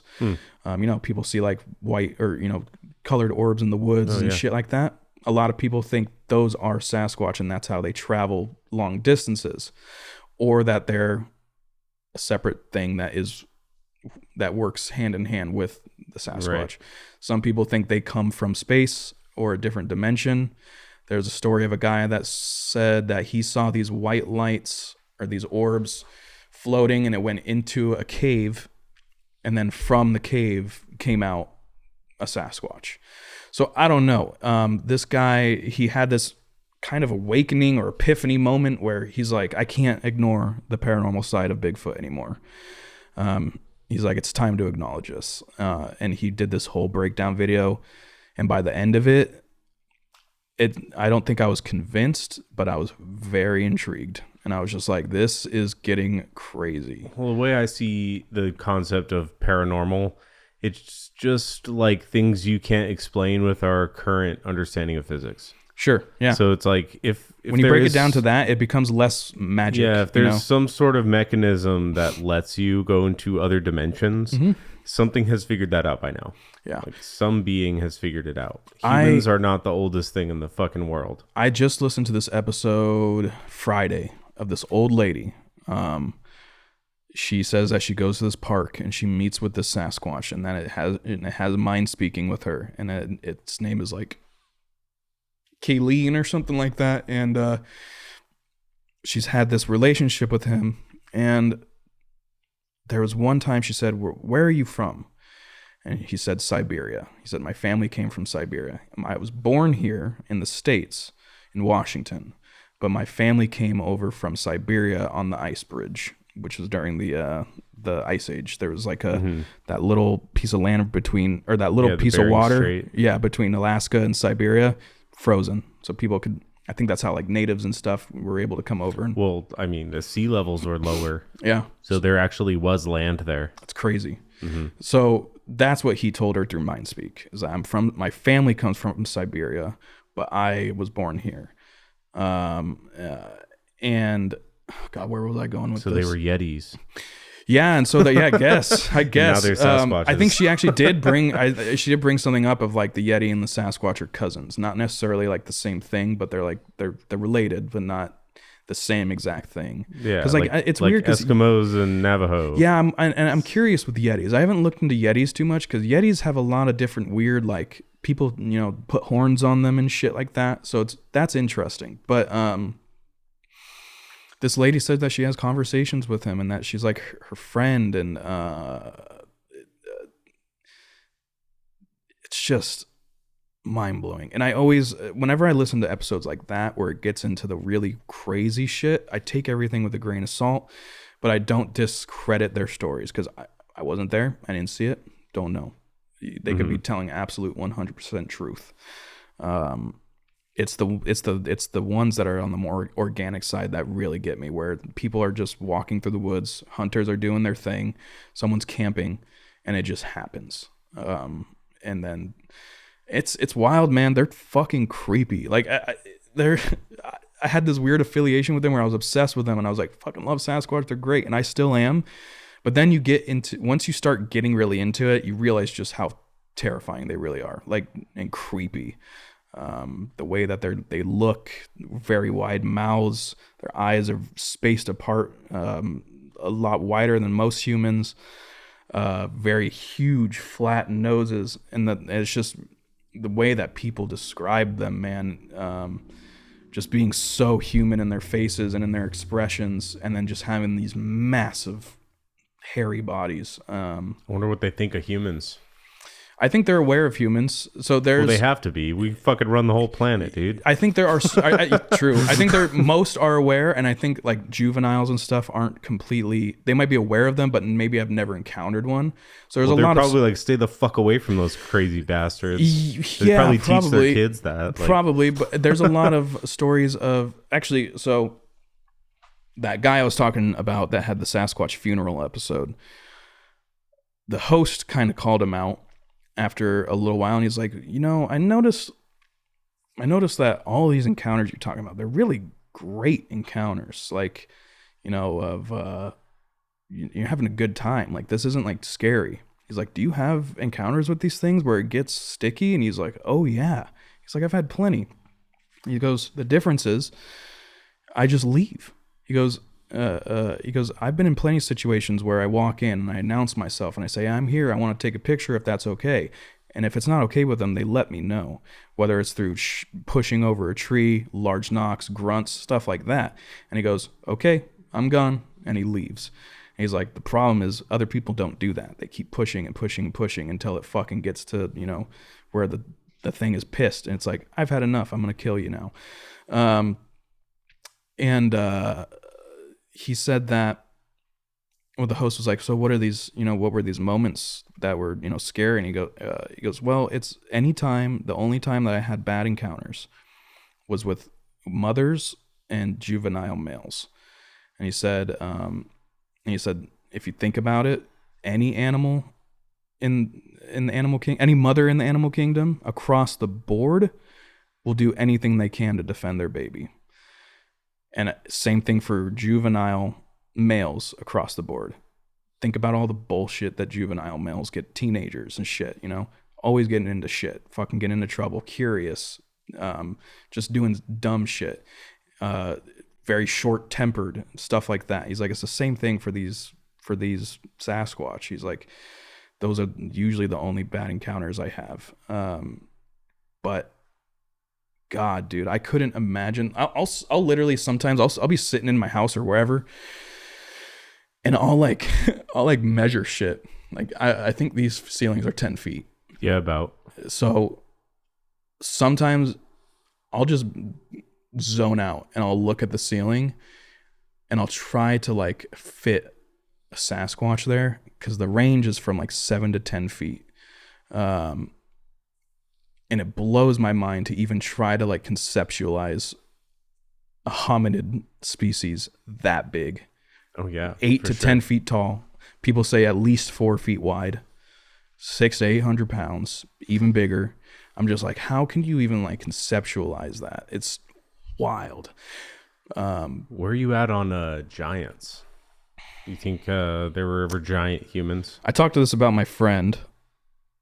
When I think giants, I think Sasquatch, and I think that's what most people attribute it. But if we're talking about like human Sasquatch or human giants, like you and me, but just blown up 10 times, like 10, 12 feet tall. Yeah, that's hard. Me and my buddy talked about it, and I guess the Smithsonian has had history of receiving giant bones. Mm-hmm. And he explained to me, he's like, well, think about it this way. If they've received giant bones, why wouldn't they put them out on display? I'm like, I don't know. Maybe the public couldn't handle it. This and that. And then calling too many questions. He's like, yeah, that's true. But also, like, what if they're just not real? He's like, what are they going to do? Are they going to just throw them away in the dumpster? Or you know, if they're going to receive giant bones from someone that said, hey, I extracted these giant bones from the earth, I would love to give them to you, sell them to you, and they pay them $2,000 or whatever for the giant bones. Then they go in and they analyze and they look deep into these things and they say, oh, these are fucking fake. Well, how do you fake bone tissue? I don't know. I've seen some good shit. And that's not even the only evidence. True. But that's my thing, is like, if they have real giant bones, why not put it on display? I don't know how that would hurt society on a mental level or creational level, because we have giants today. It corroborates a lot of the Bible stories Nephilim? that people want to think are. A lot of people think Sasquatch are the Nephilim. Yeah, it could be. So but the stories Yeah. from like Book of Enoch and things about giants don't really describe Sasquatches. They describe like another race of humans that like came from humans. So it's like as if these things started to rule the world almost and put humans in a dangerous spot. So it's not, that doesn't sound like it would be a Sasquatch, you know, like a creature of the forest to me. Yeah. Like this sounds like there were beings that, you know, Yeah. either were created from human DNA or they existed alongside humans for whoever knows how long. But I think that, you know, maybe these giants did exist and they were a huge problem for humans. Yeah. We started fucking rising up and like, no, this is our place. You're not going to mess with us. You know, that kind of thing. So this is crazy. That guy that I watched, the guy that makes these videos of breaking down footage and history of Sasquatch, he has this video about religion and Sasquatch, and it's fucking crazy, dude. There has been record of wild men in the church for hundreds of years, since like St. Augustine. And there's records of St. Augustine talking about these wild men of the woods. Then they called them woodwoes back then. And they were supposed to be very large, unpredictable, savage type of men. And they're depicted all the time as large, very hairy men. And in the Renaissance paintings and stuff, the faces look especially human. And I think that's just because that's all they're familiar with at that point in history is other human faces. They can't really... Well, they had an eyewitness account describe it to the painter. Yeah. So it was like human-like face. And they're like, okay. So I guess it's a human. Yeah. But one crazy thing is in the Vatican, on those giant murals on the wall, at the very bottom, there's the crucifixion. There's Christ. And just below Christ is this big cave where these two big, hairy, big-eared, humanoid-looking face, but sort of monkeyish, bare, big feet, hands, crawling out of this mountain underneath the crucifixion of Jesus. And there's this crazy passage or something in the Bible, and over the years, it's been translated into different languages. But a lot of the first couple languages were wild men. The translations were wild men and God, I can't remember the other one, but it was very it was synonymous with like a Sasquatch kind of being. And it's just crazy because the passage basically says in the land of Babylon, there's going to come a day where everything is gone. Humanity's gone, stuff like that. And the ones that will inherit Babylon are the beasts of, the goats, the ostriches, and the wild men and stuff like that. And it's supposed to be like this whole, and now people theorize is like, are the Sasquatch the ones that inherit the earth after humanity's gone, after humanity's killed themselves or whatever, however humanity ends? Are they the one that starts the cycle over? Are they the ones that inherit Babylon, which could be literal or figurative? So that's a crazy theory. But when you see the art and the stories, there's historical... this is where the evidence is for me. Outside of hard evidence, you'll see these paintings in the Vatican of people that have found these creatures or stumbled upon them, and they'd have to defend themselves and kill them. But then, obviously, humanity sucks, so we try to make an example out of things. So there's a lot of paintings on the walls of the Vatican of these people. Basically, there's like a line of these Sasquatches that are tied up, bounded, and one is already in a pile in like a fire, like a campfire type, whatever, sitting there burning. And then there's a line of them sitting there, basically saying, implying that this is not just they're gonna burn all these motherfuckers. So that's really interesting to me too. Like, just to see a painting of that, at some point, someone took historical note that there were guys burning giant hairy people on fires, one after the other, to make an example and say, we're the dominant species kind of thing. So stuff like that, man. And it's the same thing with aliens. You can go back into those Vatican paintings and stuff, and you can find all types of sort of extraterrestrial shit too. Spacecrafts and some of the backgrounds of these paintings.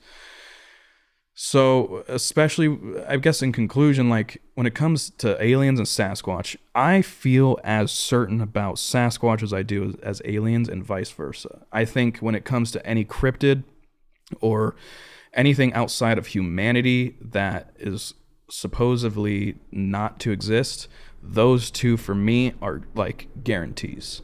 The other ones, who knows? I think unlikely, Jersey Devil, Loch Ness Monster, stuff like that, Mothman. Dogman. That's another one where I'm on the fence, but most likely I don't believe in Dogman. But Dogman's a big one, dude. There's people out there, especially in the Appalachians. Oh, people are like, these real, and it's freaky. I've listened to episodes on that Sasquatch podcast where I think I'm getting a Sasquatch story and it turns into a Dogman story. I'm like, whoa. That one I have a little more issue with, because at least with Sasquatch and humans, there's a lineage. With Dogman and humans, there's no lineage. You can't have a hybrid fucking humanoid wolf without some kind of intervention between human and dog. You know what I mean? And even then, like, it's just like, I can't buy it. Maybe it's a huge fucking dire wolf out there or something, and then, you know, people's fear levels are so high, it looks...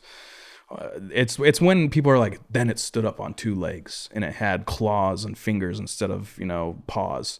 I'm just like, I don't know, man. There's a lot of meth in that region too, though. There's a whole lot of meth, and there's a whole lot of, and there's also a whole lot of real dangerous people. Like, oh yeah, talk about wild men. We're talking up in the Appalachians. That's like, I'd be more scared in the Appalachians of humans than I would anything paranormal or cryptid.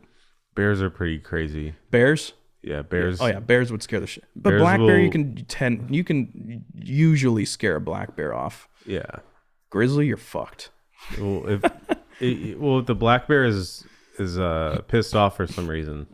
Black bears? Yeah. I mean, they're still strong enough to. Oh yeah, they could kill fuck me you up for no reason. Yeah, I've seen videos where I saw this video where this guy was sitting in a deer blind up in a tree, and this bear, the black bear, was climbing up the tree checking him out. And the guy was like, that's close enough. And the bear kind of made like a sketchy move at his feet. And he just pulled out his bear spray. Psh, bear fucking basically fireman pulled down the tree, took off. And it was sprinting so hard. And it was probably like blind from the pepper spray.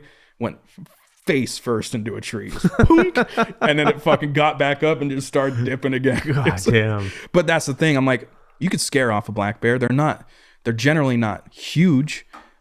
But if that black bear is hungry, it's going to get you. If you don't have a weapon, it's going to get try. you. Yeah. Even if you do have a weapon, it might try. No, it'll try. But yeah, the animals in general, fucking badass. Metal. But God, dude, when I say daily, at least once, twice a day, if it's not my entire day, I think about Sasquatch all the fucking time. That's how I am with like aliens. Yeah. Specifically how they relate to like ancient cultures. And I think that's what I think about. I used to be that way with aliens too. But I think the reason I'm with that with Sasquatch now is because even though my chances of ever seeing one or encountering one are very slim, I still have a chance. Versus aliens, I feel like that's a 1 in a trillion chance that you'll have an alien work encounter. for the FBI. Yeah, you got to work for someone that knows something. Whereas I can at least go out into the fucking woods and just walk and see what happens. You know, I can't just go out to space. There's people that just go walking in the woods and see aliens. Oh yeah, sure, definitely. That shit happens. Definitely. The fucking Travis Walton story. God, that one's so good. That happened here in Arizona. Yep. So it's like, he was just logging over in like Heber. Yeah. That one's a crazy story. Yeah, that's insane. I love that one. I couldn't imagine, dude. That the part that gets me all the time is when he meets the other humanoid alien on the ship, and he's like, "What wild. the fuck?" And he like starts trying to talk to it, and it just won't respond. Yeah, it just leads him out of the room. And it's like, is that us, or is that like an alien trying to be us for comfort, or like if you had complete control over matter and time, would you I think that they might be able to make something that looks human enough to trick us. Absolutely. You know, so it's like, how many of those things are just walking around as humans? I saw this thing. Apparently, this Italian guy, he's from Italy, and he claims to have photos of extraterrestrials that live amongst us, and they're like the humanoid aliens that are, I guess, in a way, plants to kind of watch over the earth. And he has these pictures of these 3, I can't remember if they're all girls or if one of them's a boy. they all look like girls because they have very feminine features that I guess a humanoid alien would have. You know, kind of like the eyes that kind of slant just a little bit. They're kind of a little bigger than usual. The more narrowed down face with the smaller lips, kind of the bigger head that comes up, but not exaggerated to look like a fucking gray Martian, you know, Sure. but enough to where it's like. So I saw that too, and I was like, that's really interesting. But I don't know, man. Alien encounter, Sasquatch encounter. One of them's got to happen in my lifetime for me, and one of them I feel like I can control, and that's the Sasquatch one. Is where I can go out and I have a better chance of discovering if they're out there. See, and there's people that will take you out there too. Change my perception of anything if I knew you saw Sasquatch? if I saw one, or if I never see one. Like it doesn't like mean anything to my life. Like if they're out there, I agree, or not. but it is still fucking crazy. If I learned that aliens exist and like they've been in communication with our government since the 50s, they can impede on your life. That would make me think a little bit more about things. I'd be like, what have they been? Like, what do they have their hands in then? Yeah, like. They're just letting Big Pharma do this to everybody, you know, Yep. shit like that. Did you see Begonia? What? Begonia? Begonia? Yeah, the one with Emma. Who's the chick that played Cruella and Emma Stone? Emma Stone. No, I don't think I saw. With Emma Stone, you know Jesse Plemons is. He's the guy from. Sounds familiar.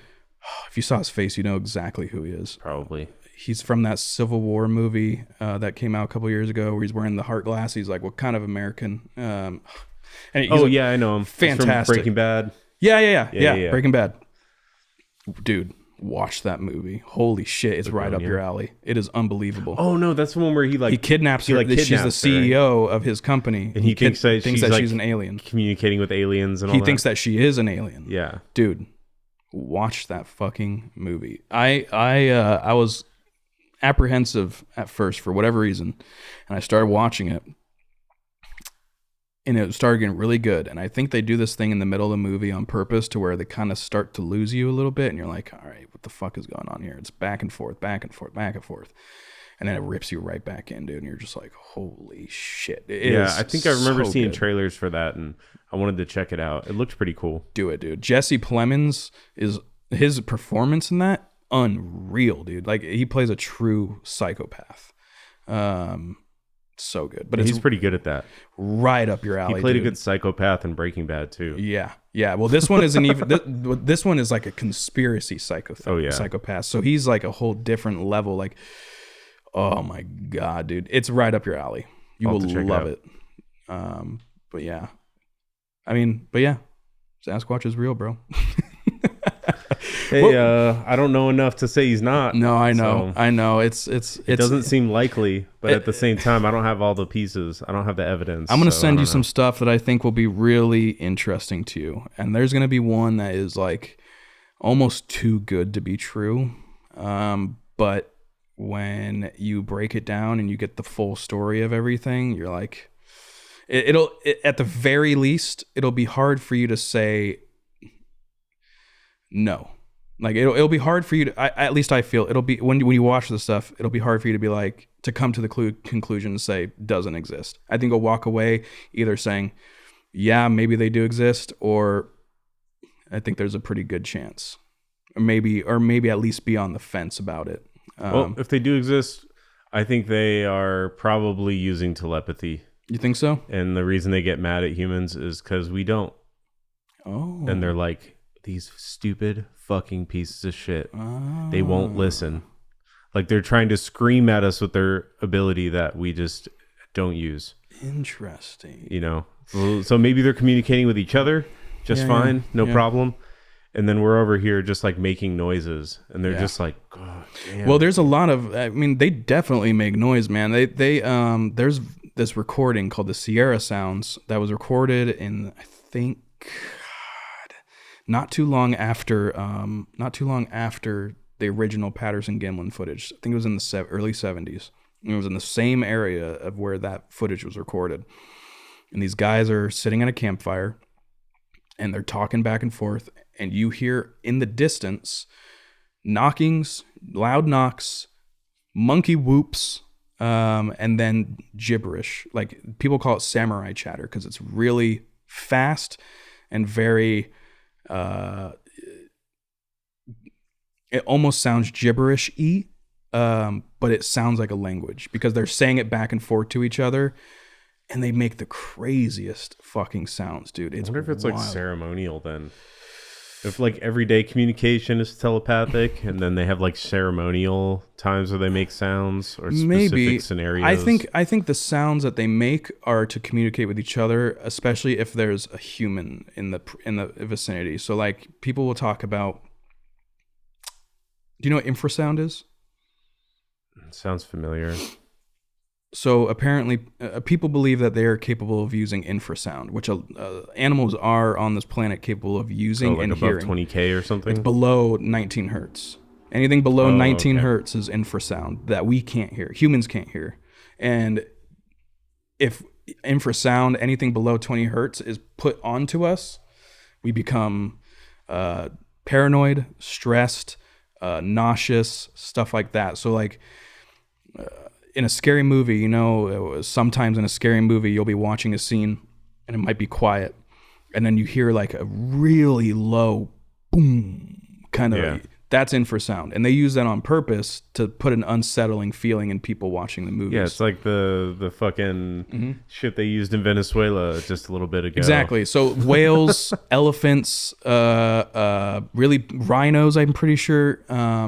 A lot of these bigger animals are able to either use infrasound or hear infrasound. And a lot of people that have encounters will talk about, they'll be walking through the woods.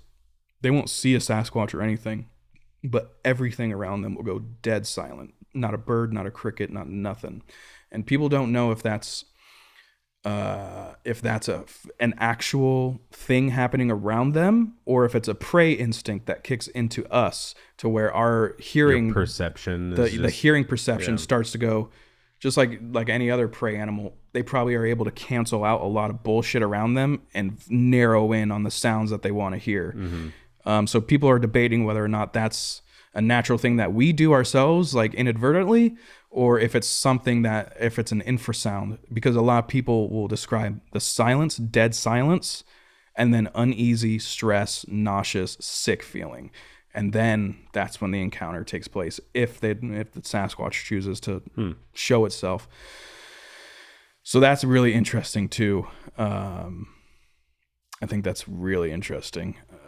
And I wouldn't doubt it. If that thing's 4 feet wide, 8 to 10 feet tall, why wouldn't it be able to make that kind of low vibrating, lower than our sound, anyways. You know, and confuse its prey before it ambushes, or just to at least distract them so that they can get the fuck out of there, stuff like that. So very interesting, man. Maybe they evolved to be elusive. Maybe. Like all of their traits. I think Sasquatch has been Sasquatch. Actually, I can't even say that. Because there has to be, because you look at Neanderthals, you look at Denisovans, you look at all these different subspecies of humans, especially like the closer you get to the Homo sapiens, they're not as monkey looking until you get real far back. So there's like a jump between there's Homo sapiens, which is what we are, right? And then there's it's something else, but it's a much smaller version of ourself. And then in between that, we've actually recently found, I think 2010, we discovered the Denisovans, which are humans kind of in between Homo sapiens and then the Neanderthals. There were a lot of different branches. But these Denisovans are like huge. Like they were much bigger than we are now. 7 feet tall, very on average kind of people. Instead of the Neanderthal, where they were usually really smaller. But there's like there's like this big jump between like when we used to be real monkey looking to where we're starting to look a lot more human. And I don't know if that's where Sasquatch fits, or if I don't know if no, I think maybe that's an error. I don't think it's as linear as people want to believe. I think that if you have a line that goes from like the common like bipedal ancestor, you can draw lines out from that, and that's where you get your different branches. Evolution. I don't think it's this is where humans came from. We started as this, and then went to this, and then went to this. Definitely. Like no, it's like we found this branch, and we found this branch as well, and we found this branch as well. Like we're just the product of a long line of different changes. Yeah. But I think that there are other lines that branched off of those changes as well. For sure. So I guess then, like, if Sasquatch is real, is he the beginning or is he a branch? Because if he's 50-50... Well, I mean, what's the beginning? The Earth has been here for a long time. The beginning of Homo erectus is the other one I was thinking of. I listened to a podcast where this archaeologist came on, and he talked about this almost complete fucking fossil they found of this. Is like a fossilized humanoid, you know. Is this the Minnesota Iceman? No. It's, okay. They named it Artie, I think. Okay. But they dated it to like roughly, you know, based on where they found it in the soil or whatever.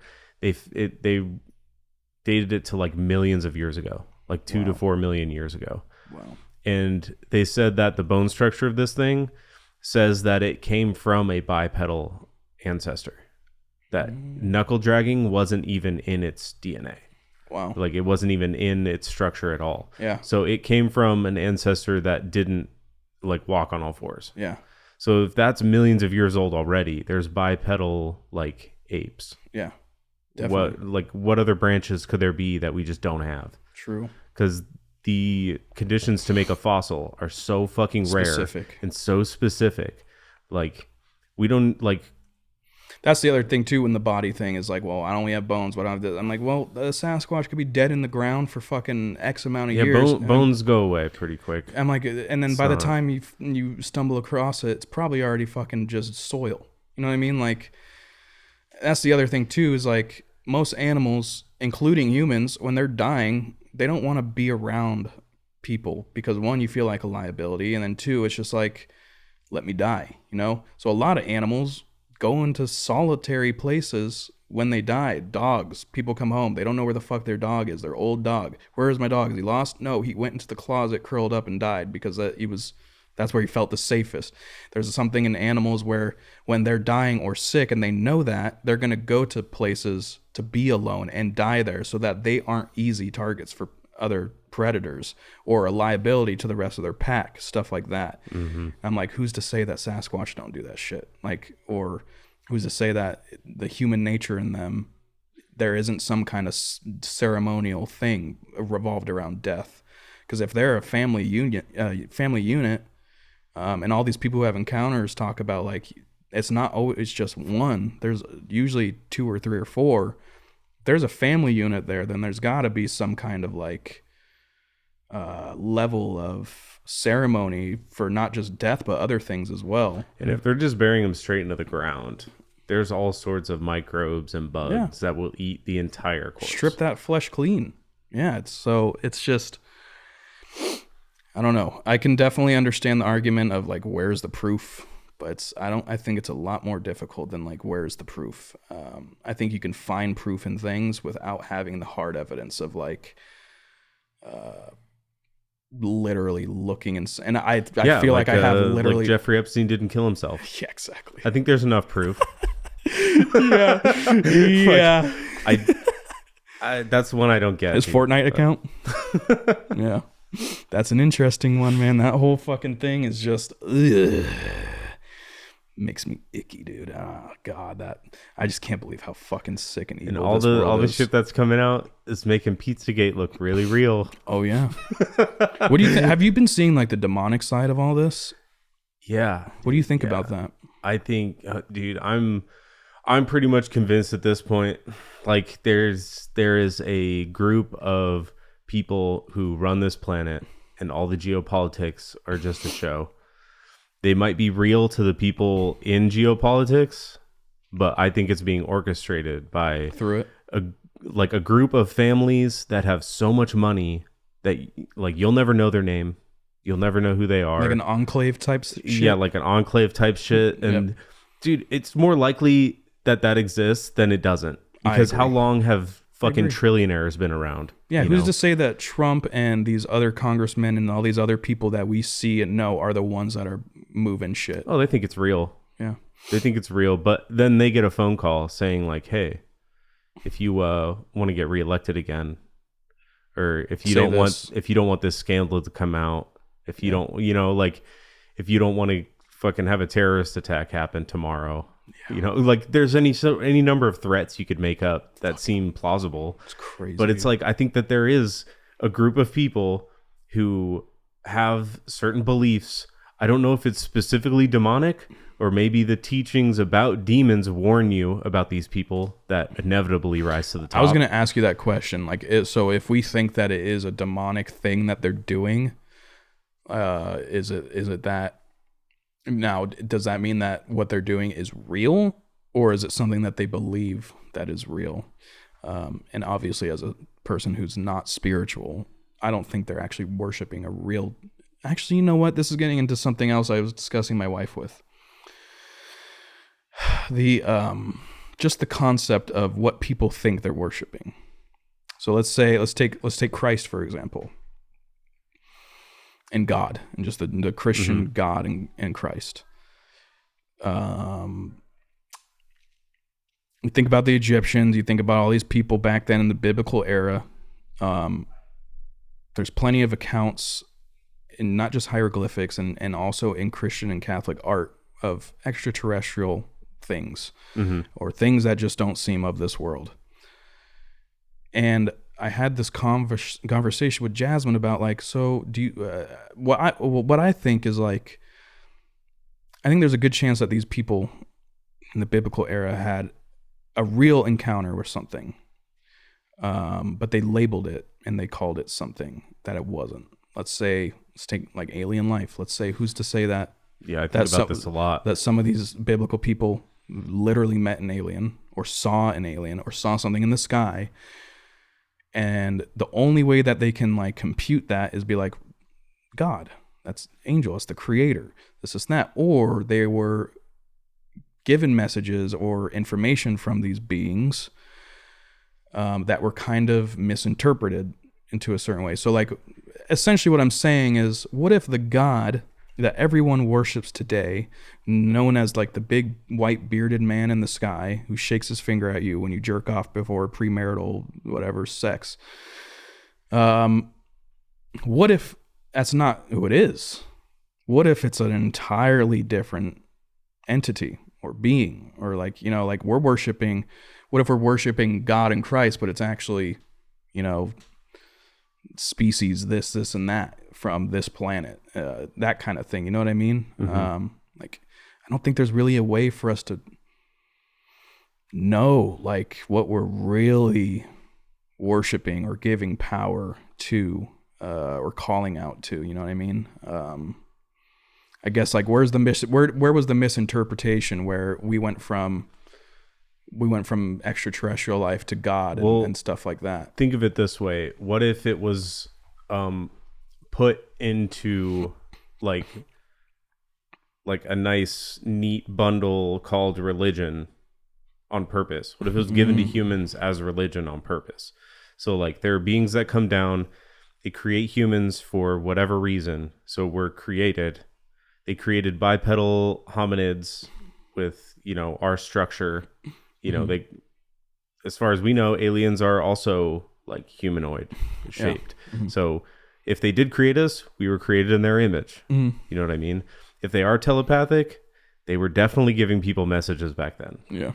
Like if everything in the Bible was real and aliens had anything to do with it, they were interacting with people on a much more frequent basis. Yeah. Or interacting with people who could make moves Yep. you know, like political figures, you know, things like that.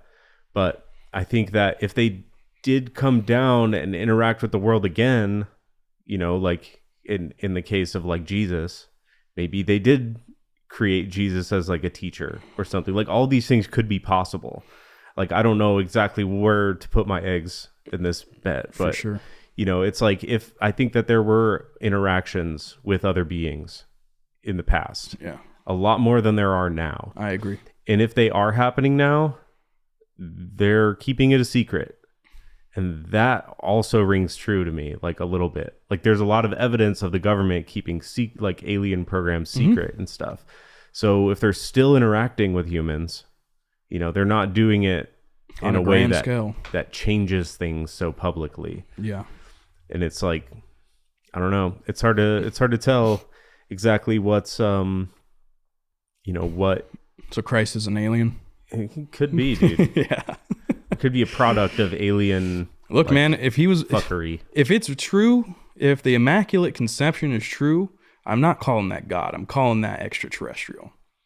Could be the same thing. That's what I'm saying. Yeah, exactly. That's the point of this whole the conversation. Yeah. Immaculate Conception is basically. Also think about this, right? So if there are beings from another place that is not the Earth, wouldn't there be more than just one type of being from another place?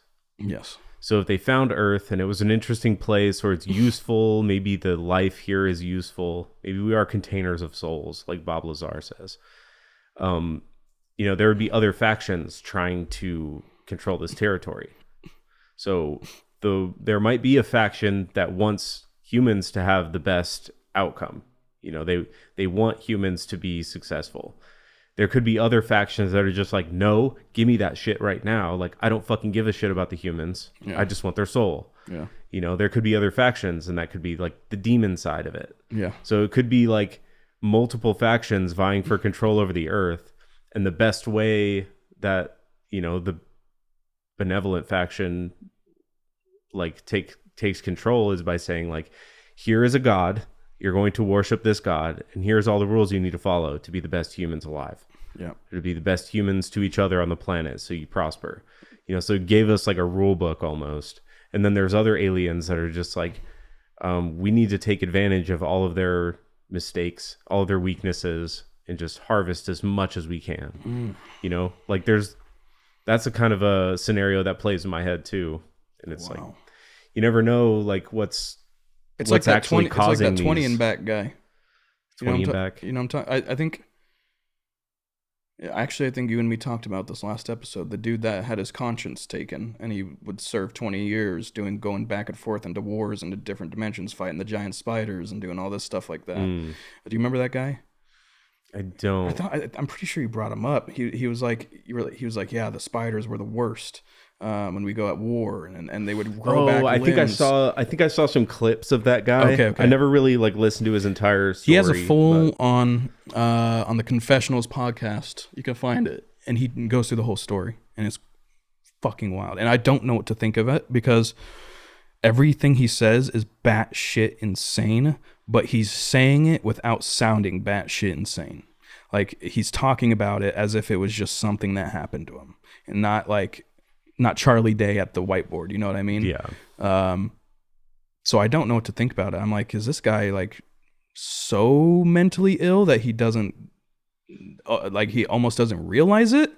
Or is he telling the truth? Because either one is very possible and very scary. Yeah. Insane. But, you know, if there are aliens, there's definitely more than one type. Yes.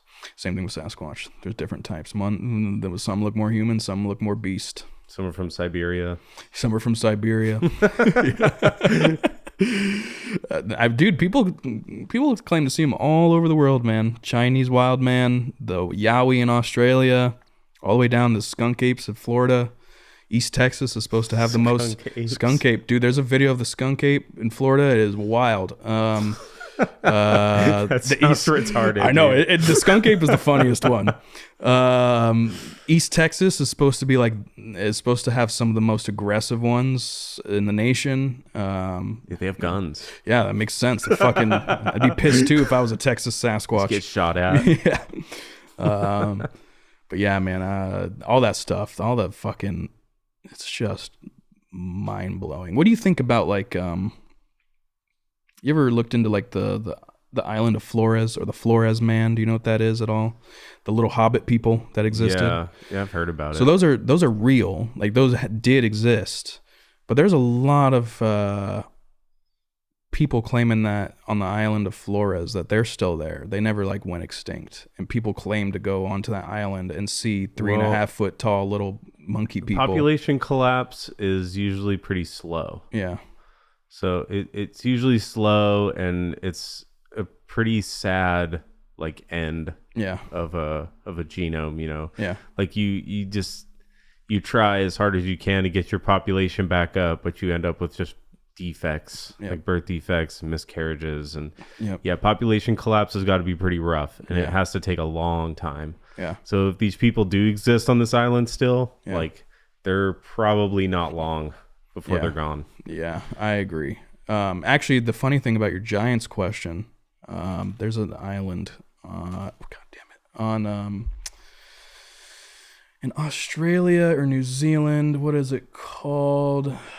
Fuck, I can't remember the name of the islands. But there's a lot of like a lot of shit going on right now. People claim that there's giants there. But the thing is like, and this goes back to like what I was trying to say about the giants is like, when I hear the word giant, I think it can mean a lot of things. And those islands, what are they fucking called? God damn it. I'm gonna have to look them up. But people claim to have seen giants there, but it's more along the lines of a Bigfoot, like a very large, hairy, bipedal thing that lives on these islands and scares people away, doesn't fuck with them, stuff like that. But a lot of people, let me see, I'm going to find these islands. I know it's either in New Zealand or Australia, one of those two. Island of Giants.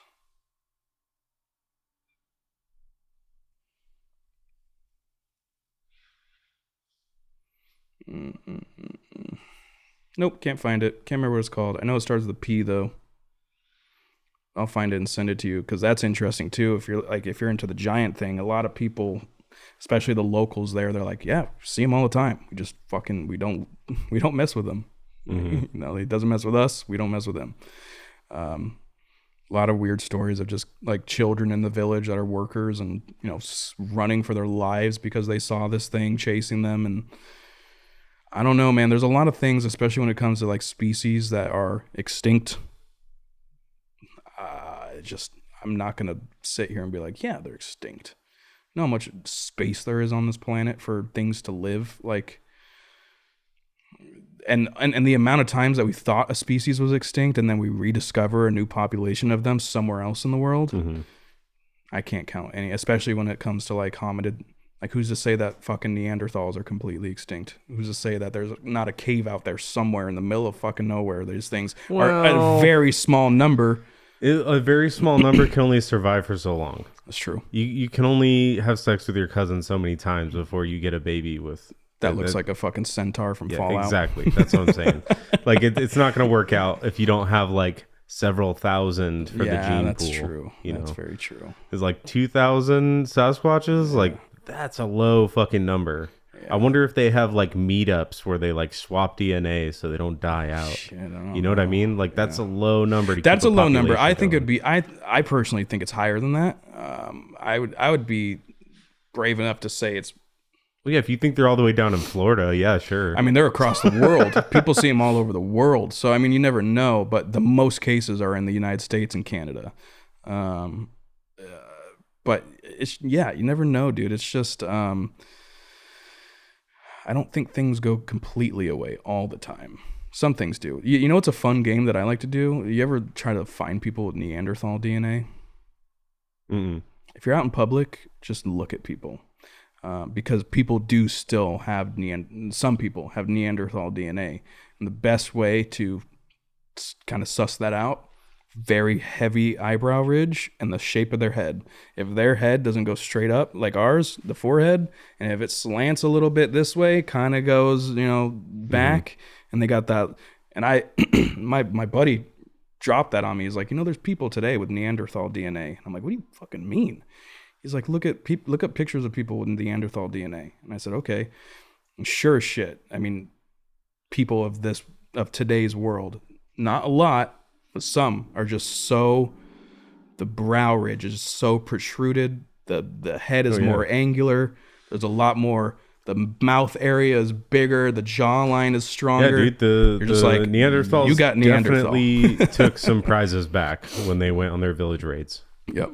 Do you think we actually, when it comes to like wiping out our own subspecies and stuff like that, like the Homo erectus, wiping out, or Homo sapiens wiping out Neanderthals, I don't know if that's true.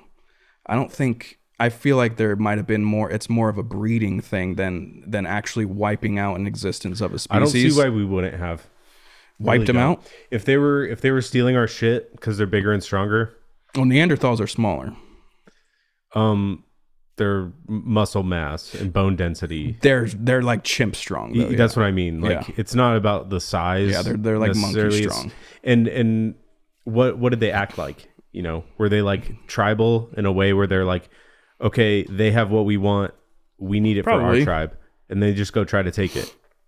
And I think their brains were also on the smaller side, so probably not good at like decision making. Whatever traits the Homo sapiens had, it allowed them to grow faster as far as population. So with numbers, you can take anything out, and if it's continuously threatening you and fucking you over, like take wolves in North America.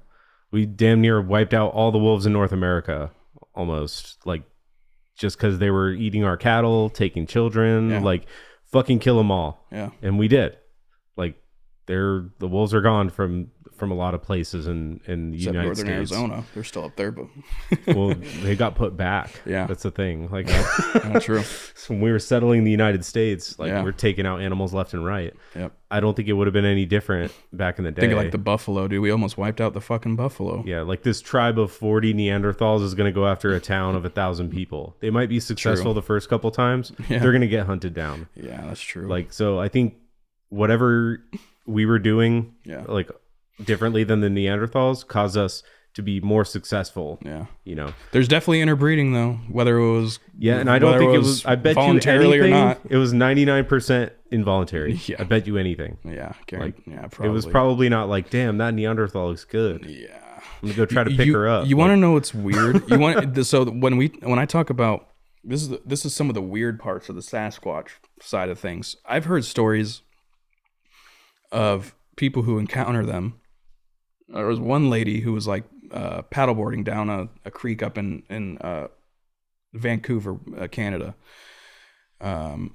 First mistake. Yeah, and she's Canadian. She's Canadian. No, she's native, and she's native. She's Salish, I think, or she's that tribe, and she's paddleboarding down this little river with her kids and stuff.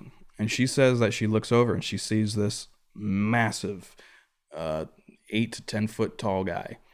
And she says that he was like stunning. Like he just stood there. And she said that she was a little embarrassed because Sasquatches aren't going to fucking wear pants in the wild. So he's just sitting there, letting it all flow.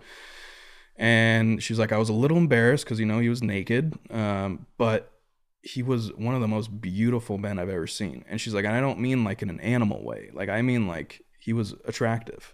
And it gets weird sometimes because I'm just like, that's the telepathy. Maybe, but she described his facial features like, a little squatchy looking, but very handsome, very chiseled, abs, arms. She said he wasn't massive like people say, like a fucking bodybuilder, but he had like useful muscles, like he was longer and lankier.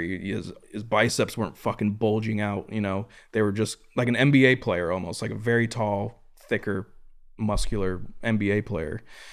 And she was like, he was absolutely one of the most beautiful men I've ever seen in my life. And I don't lose that. She's like, I don't forget the image of his face in my head. And that's when it gets weird. I'm just like, okay. And then there was another guy too, where he had an encounter with a female one. This one is like, I'll spare you the time of this story because it goes bonkers, where he meets an old woman that lives in the woods and like takes care of them and takes care of their children while they go out miles into the woods looking for food and stuff. Gets really bonkers. But this guy claimed that he was in the woman's cabin, and then he thinks that it was one of the daughters, not like a mother, because she was kind of younger looking. And he said that she looked very Native American looking in the face, like human. But he's like, God forgive me. He's like, there was a moment where she let out a snarl at me because I might have been staring at her a little too long, like examining her, and she didn't like that.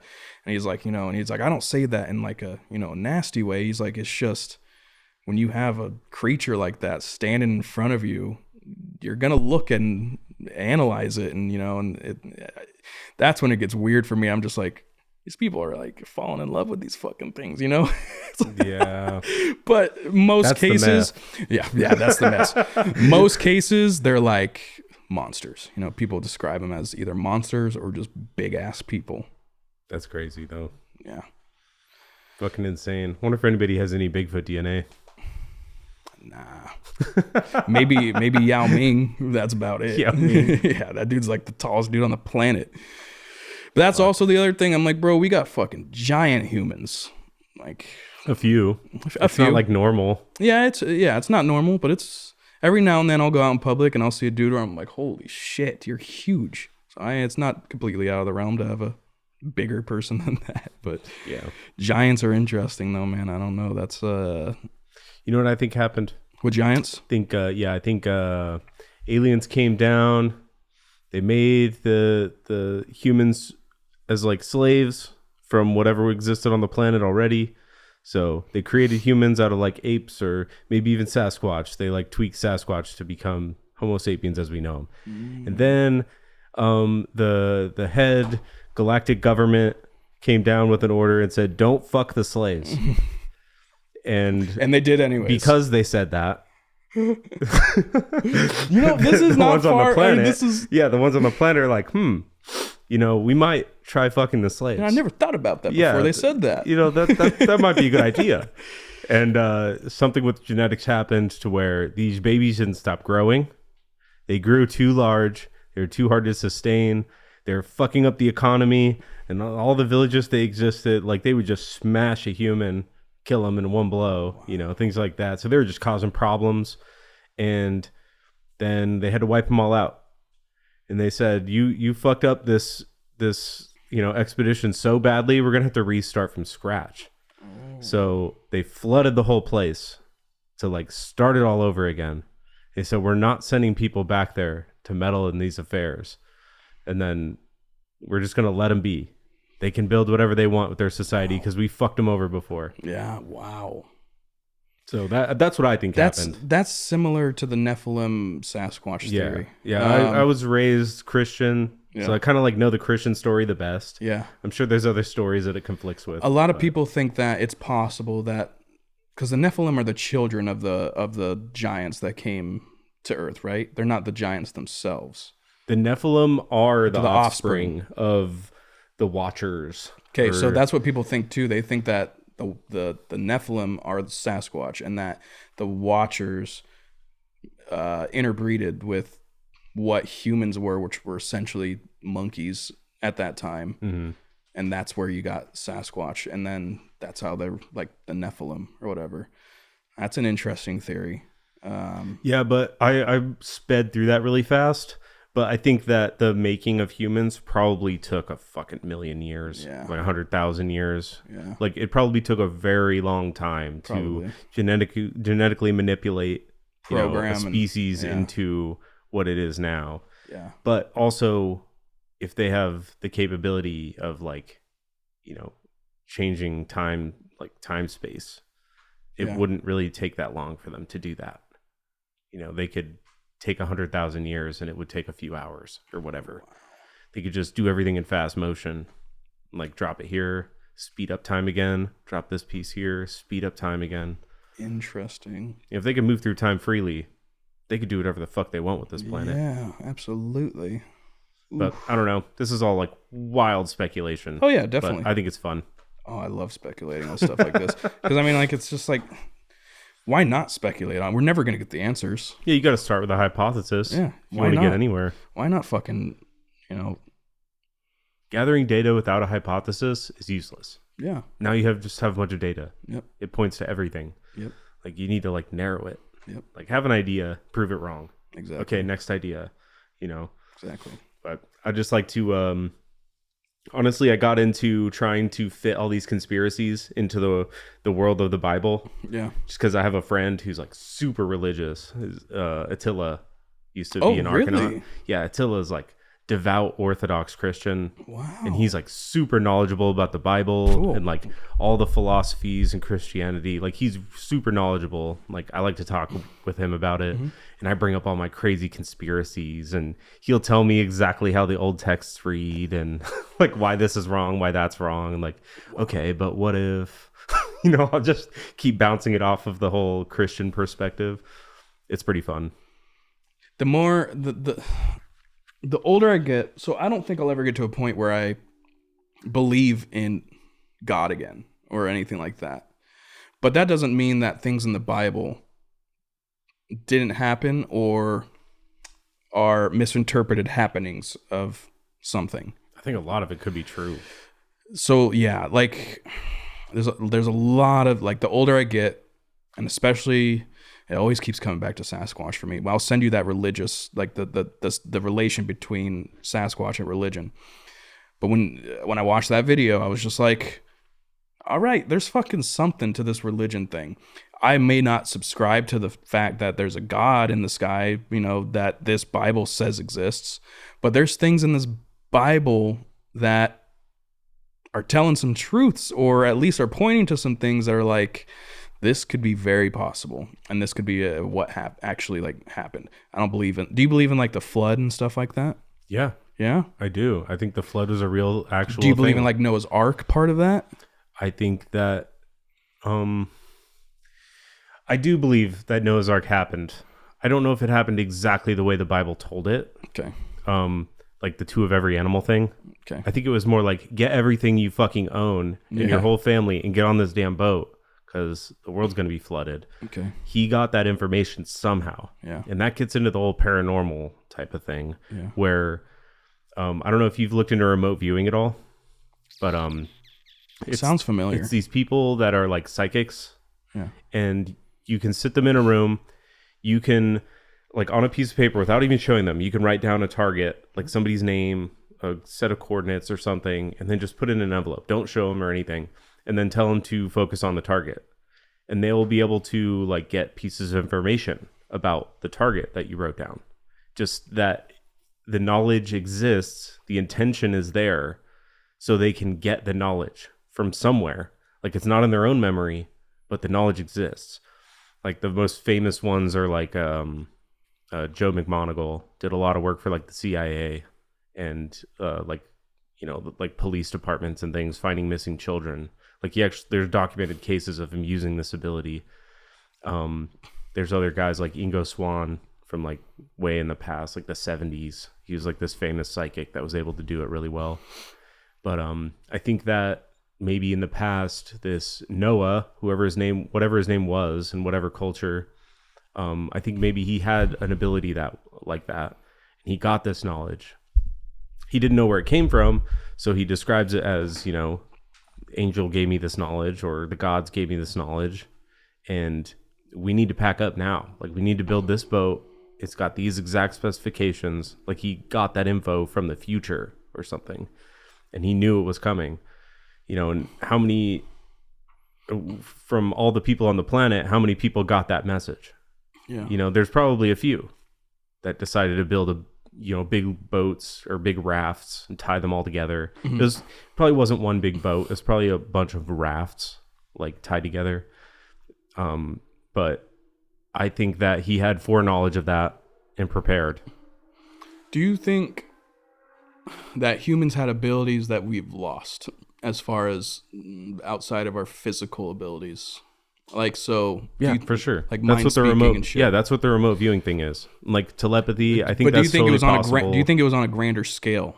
The farther back we go as a human species, do you think it was a bigger, because now we have the distractions of jobs, work life, relationships, technology, all these things that keep our minds occupied. I don't think that's really knowable, because in all of our written history, it hasn't really been important.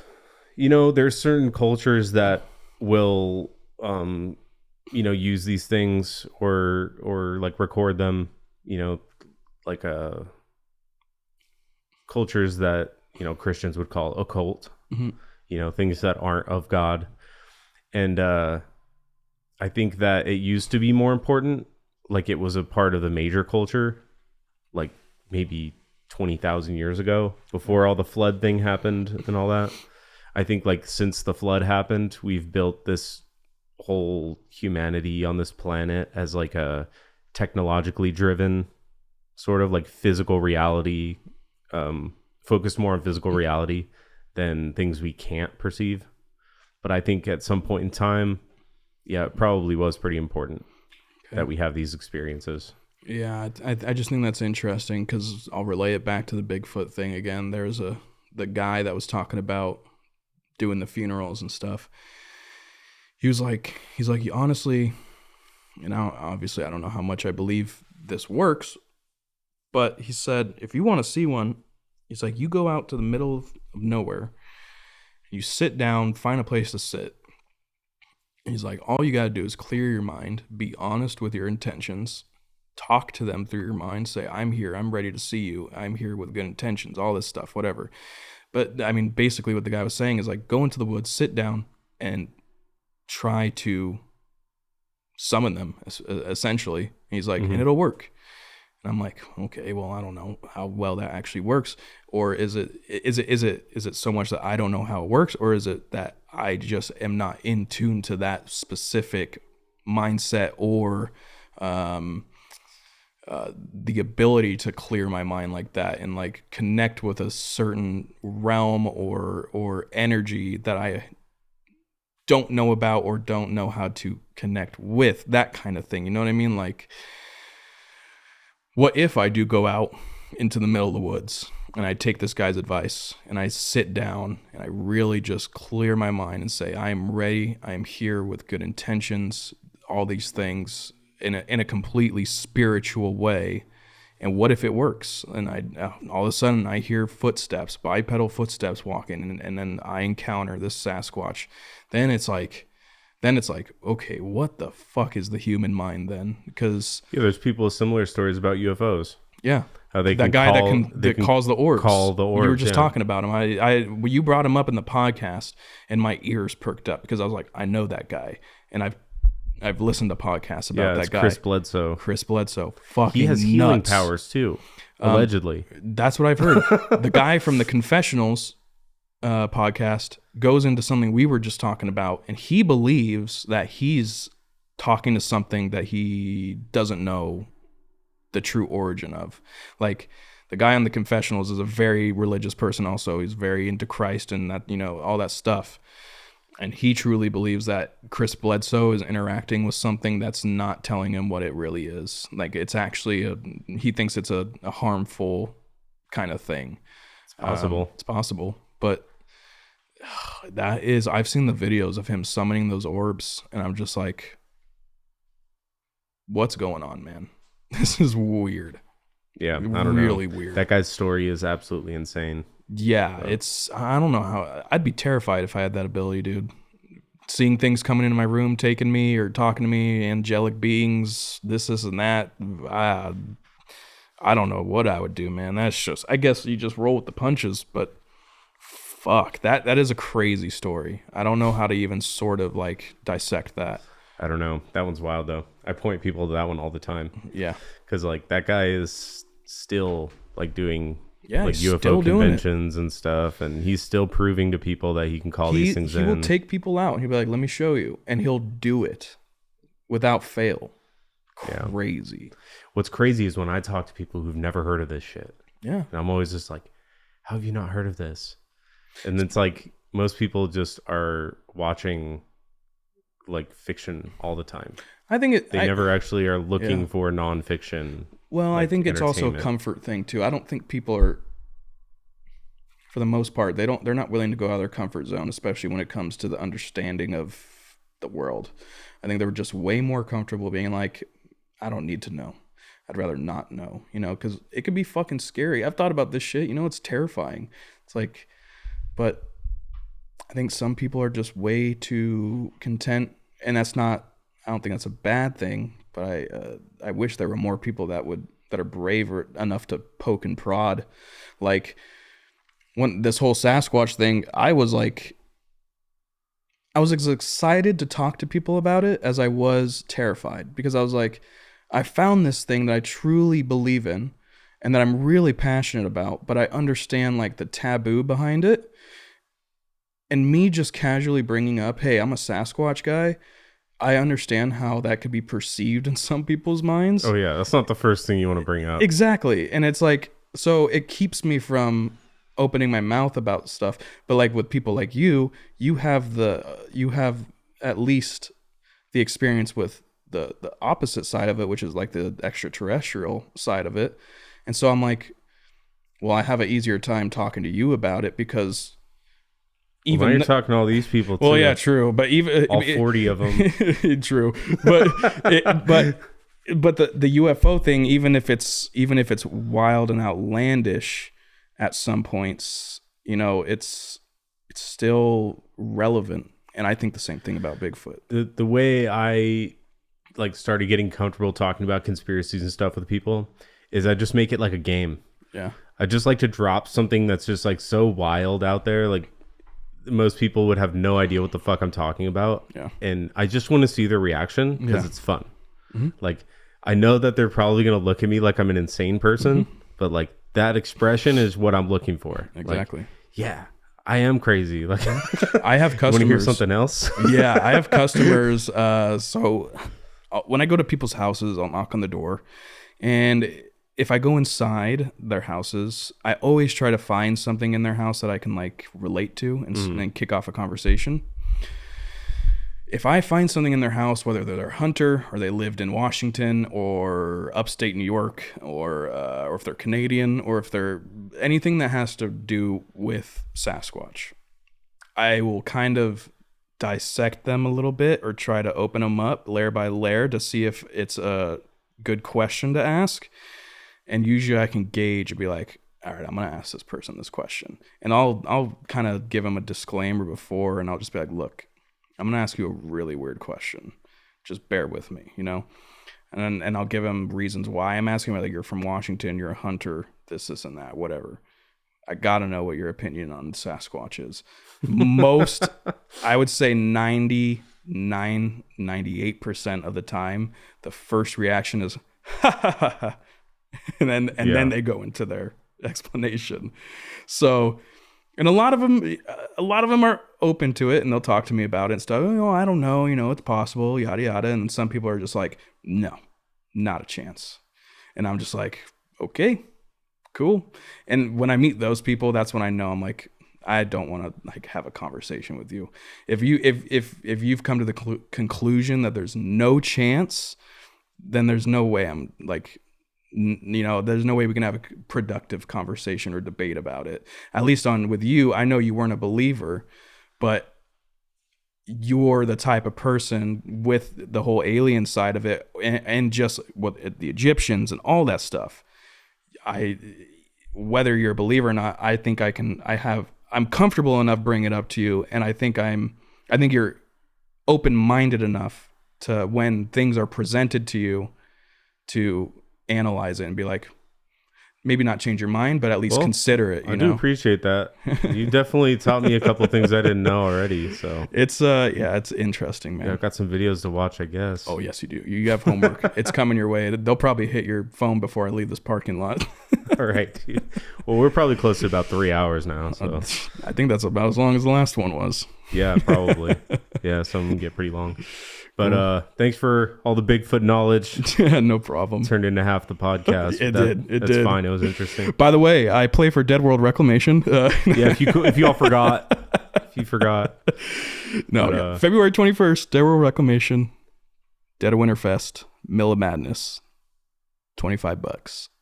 Be there. All right, man. Thanks for coming on. Bigfoot's real. See you, dude.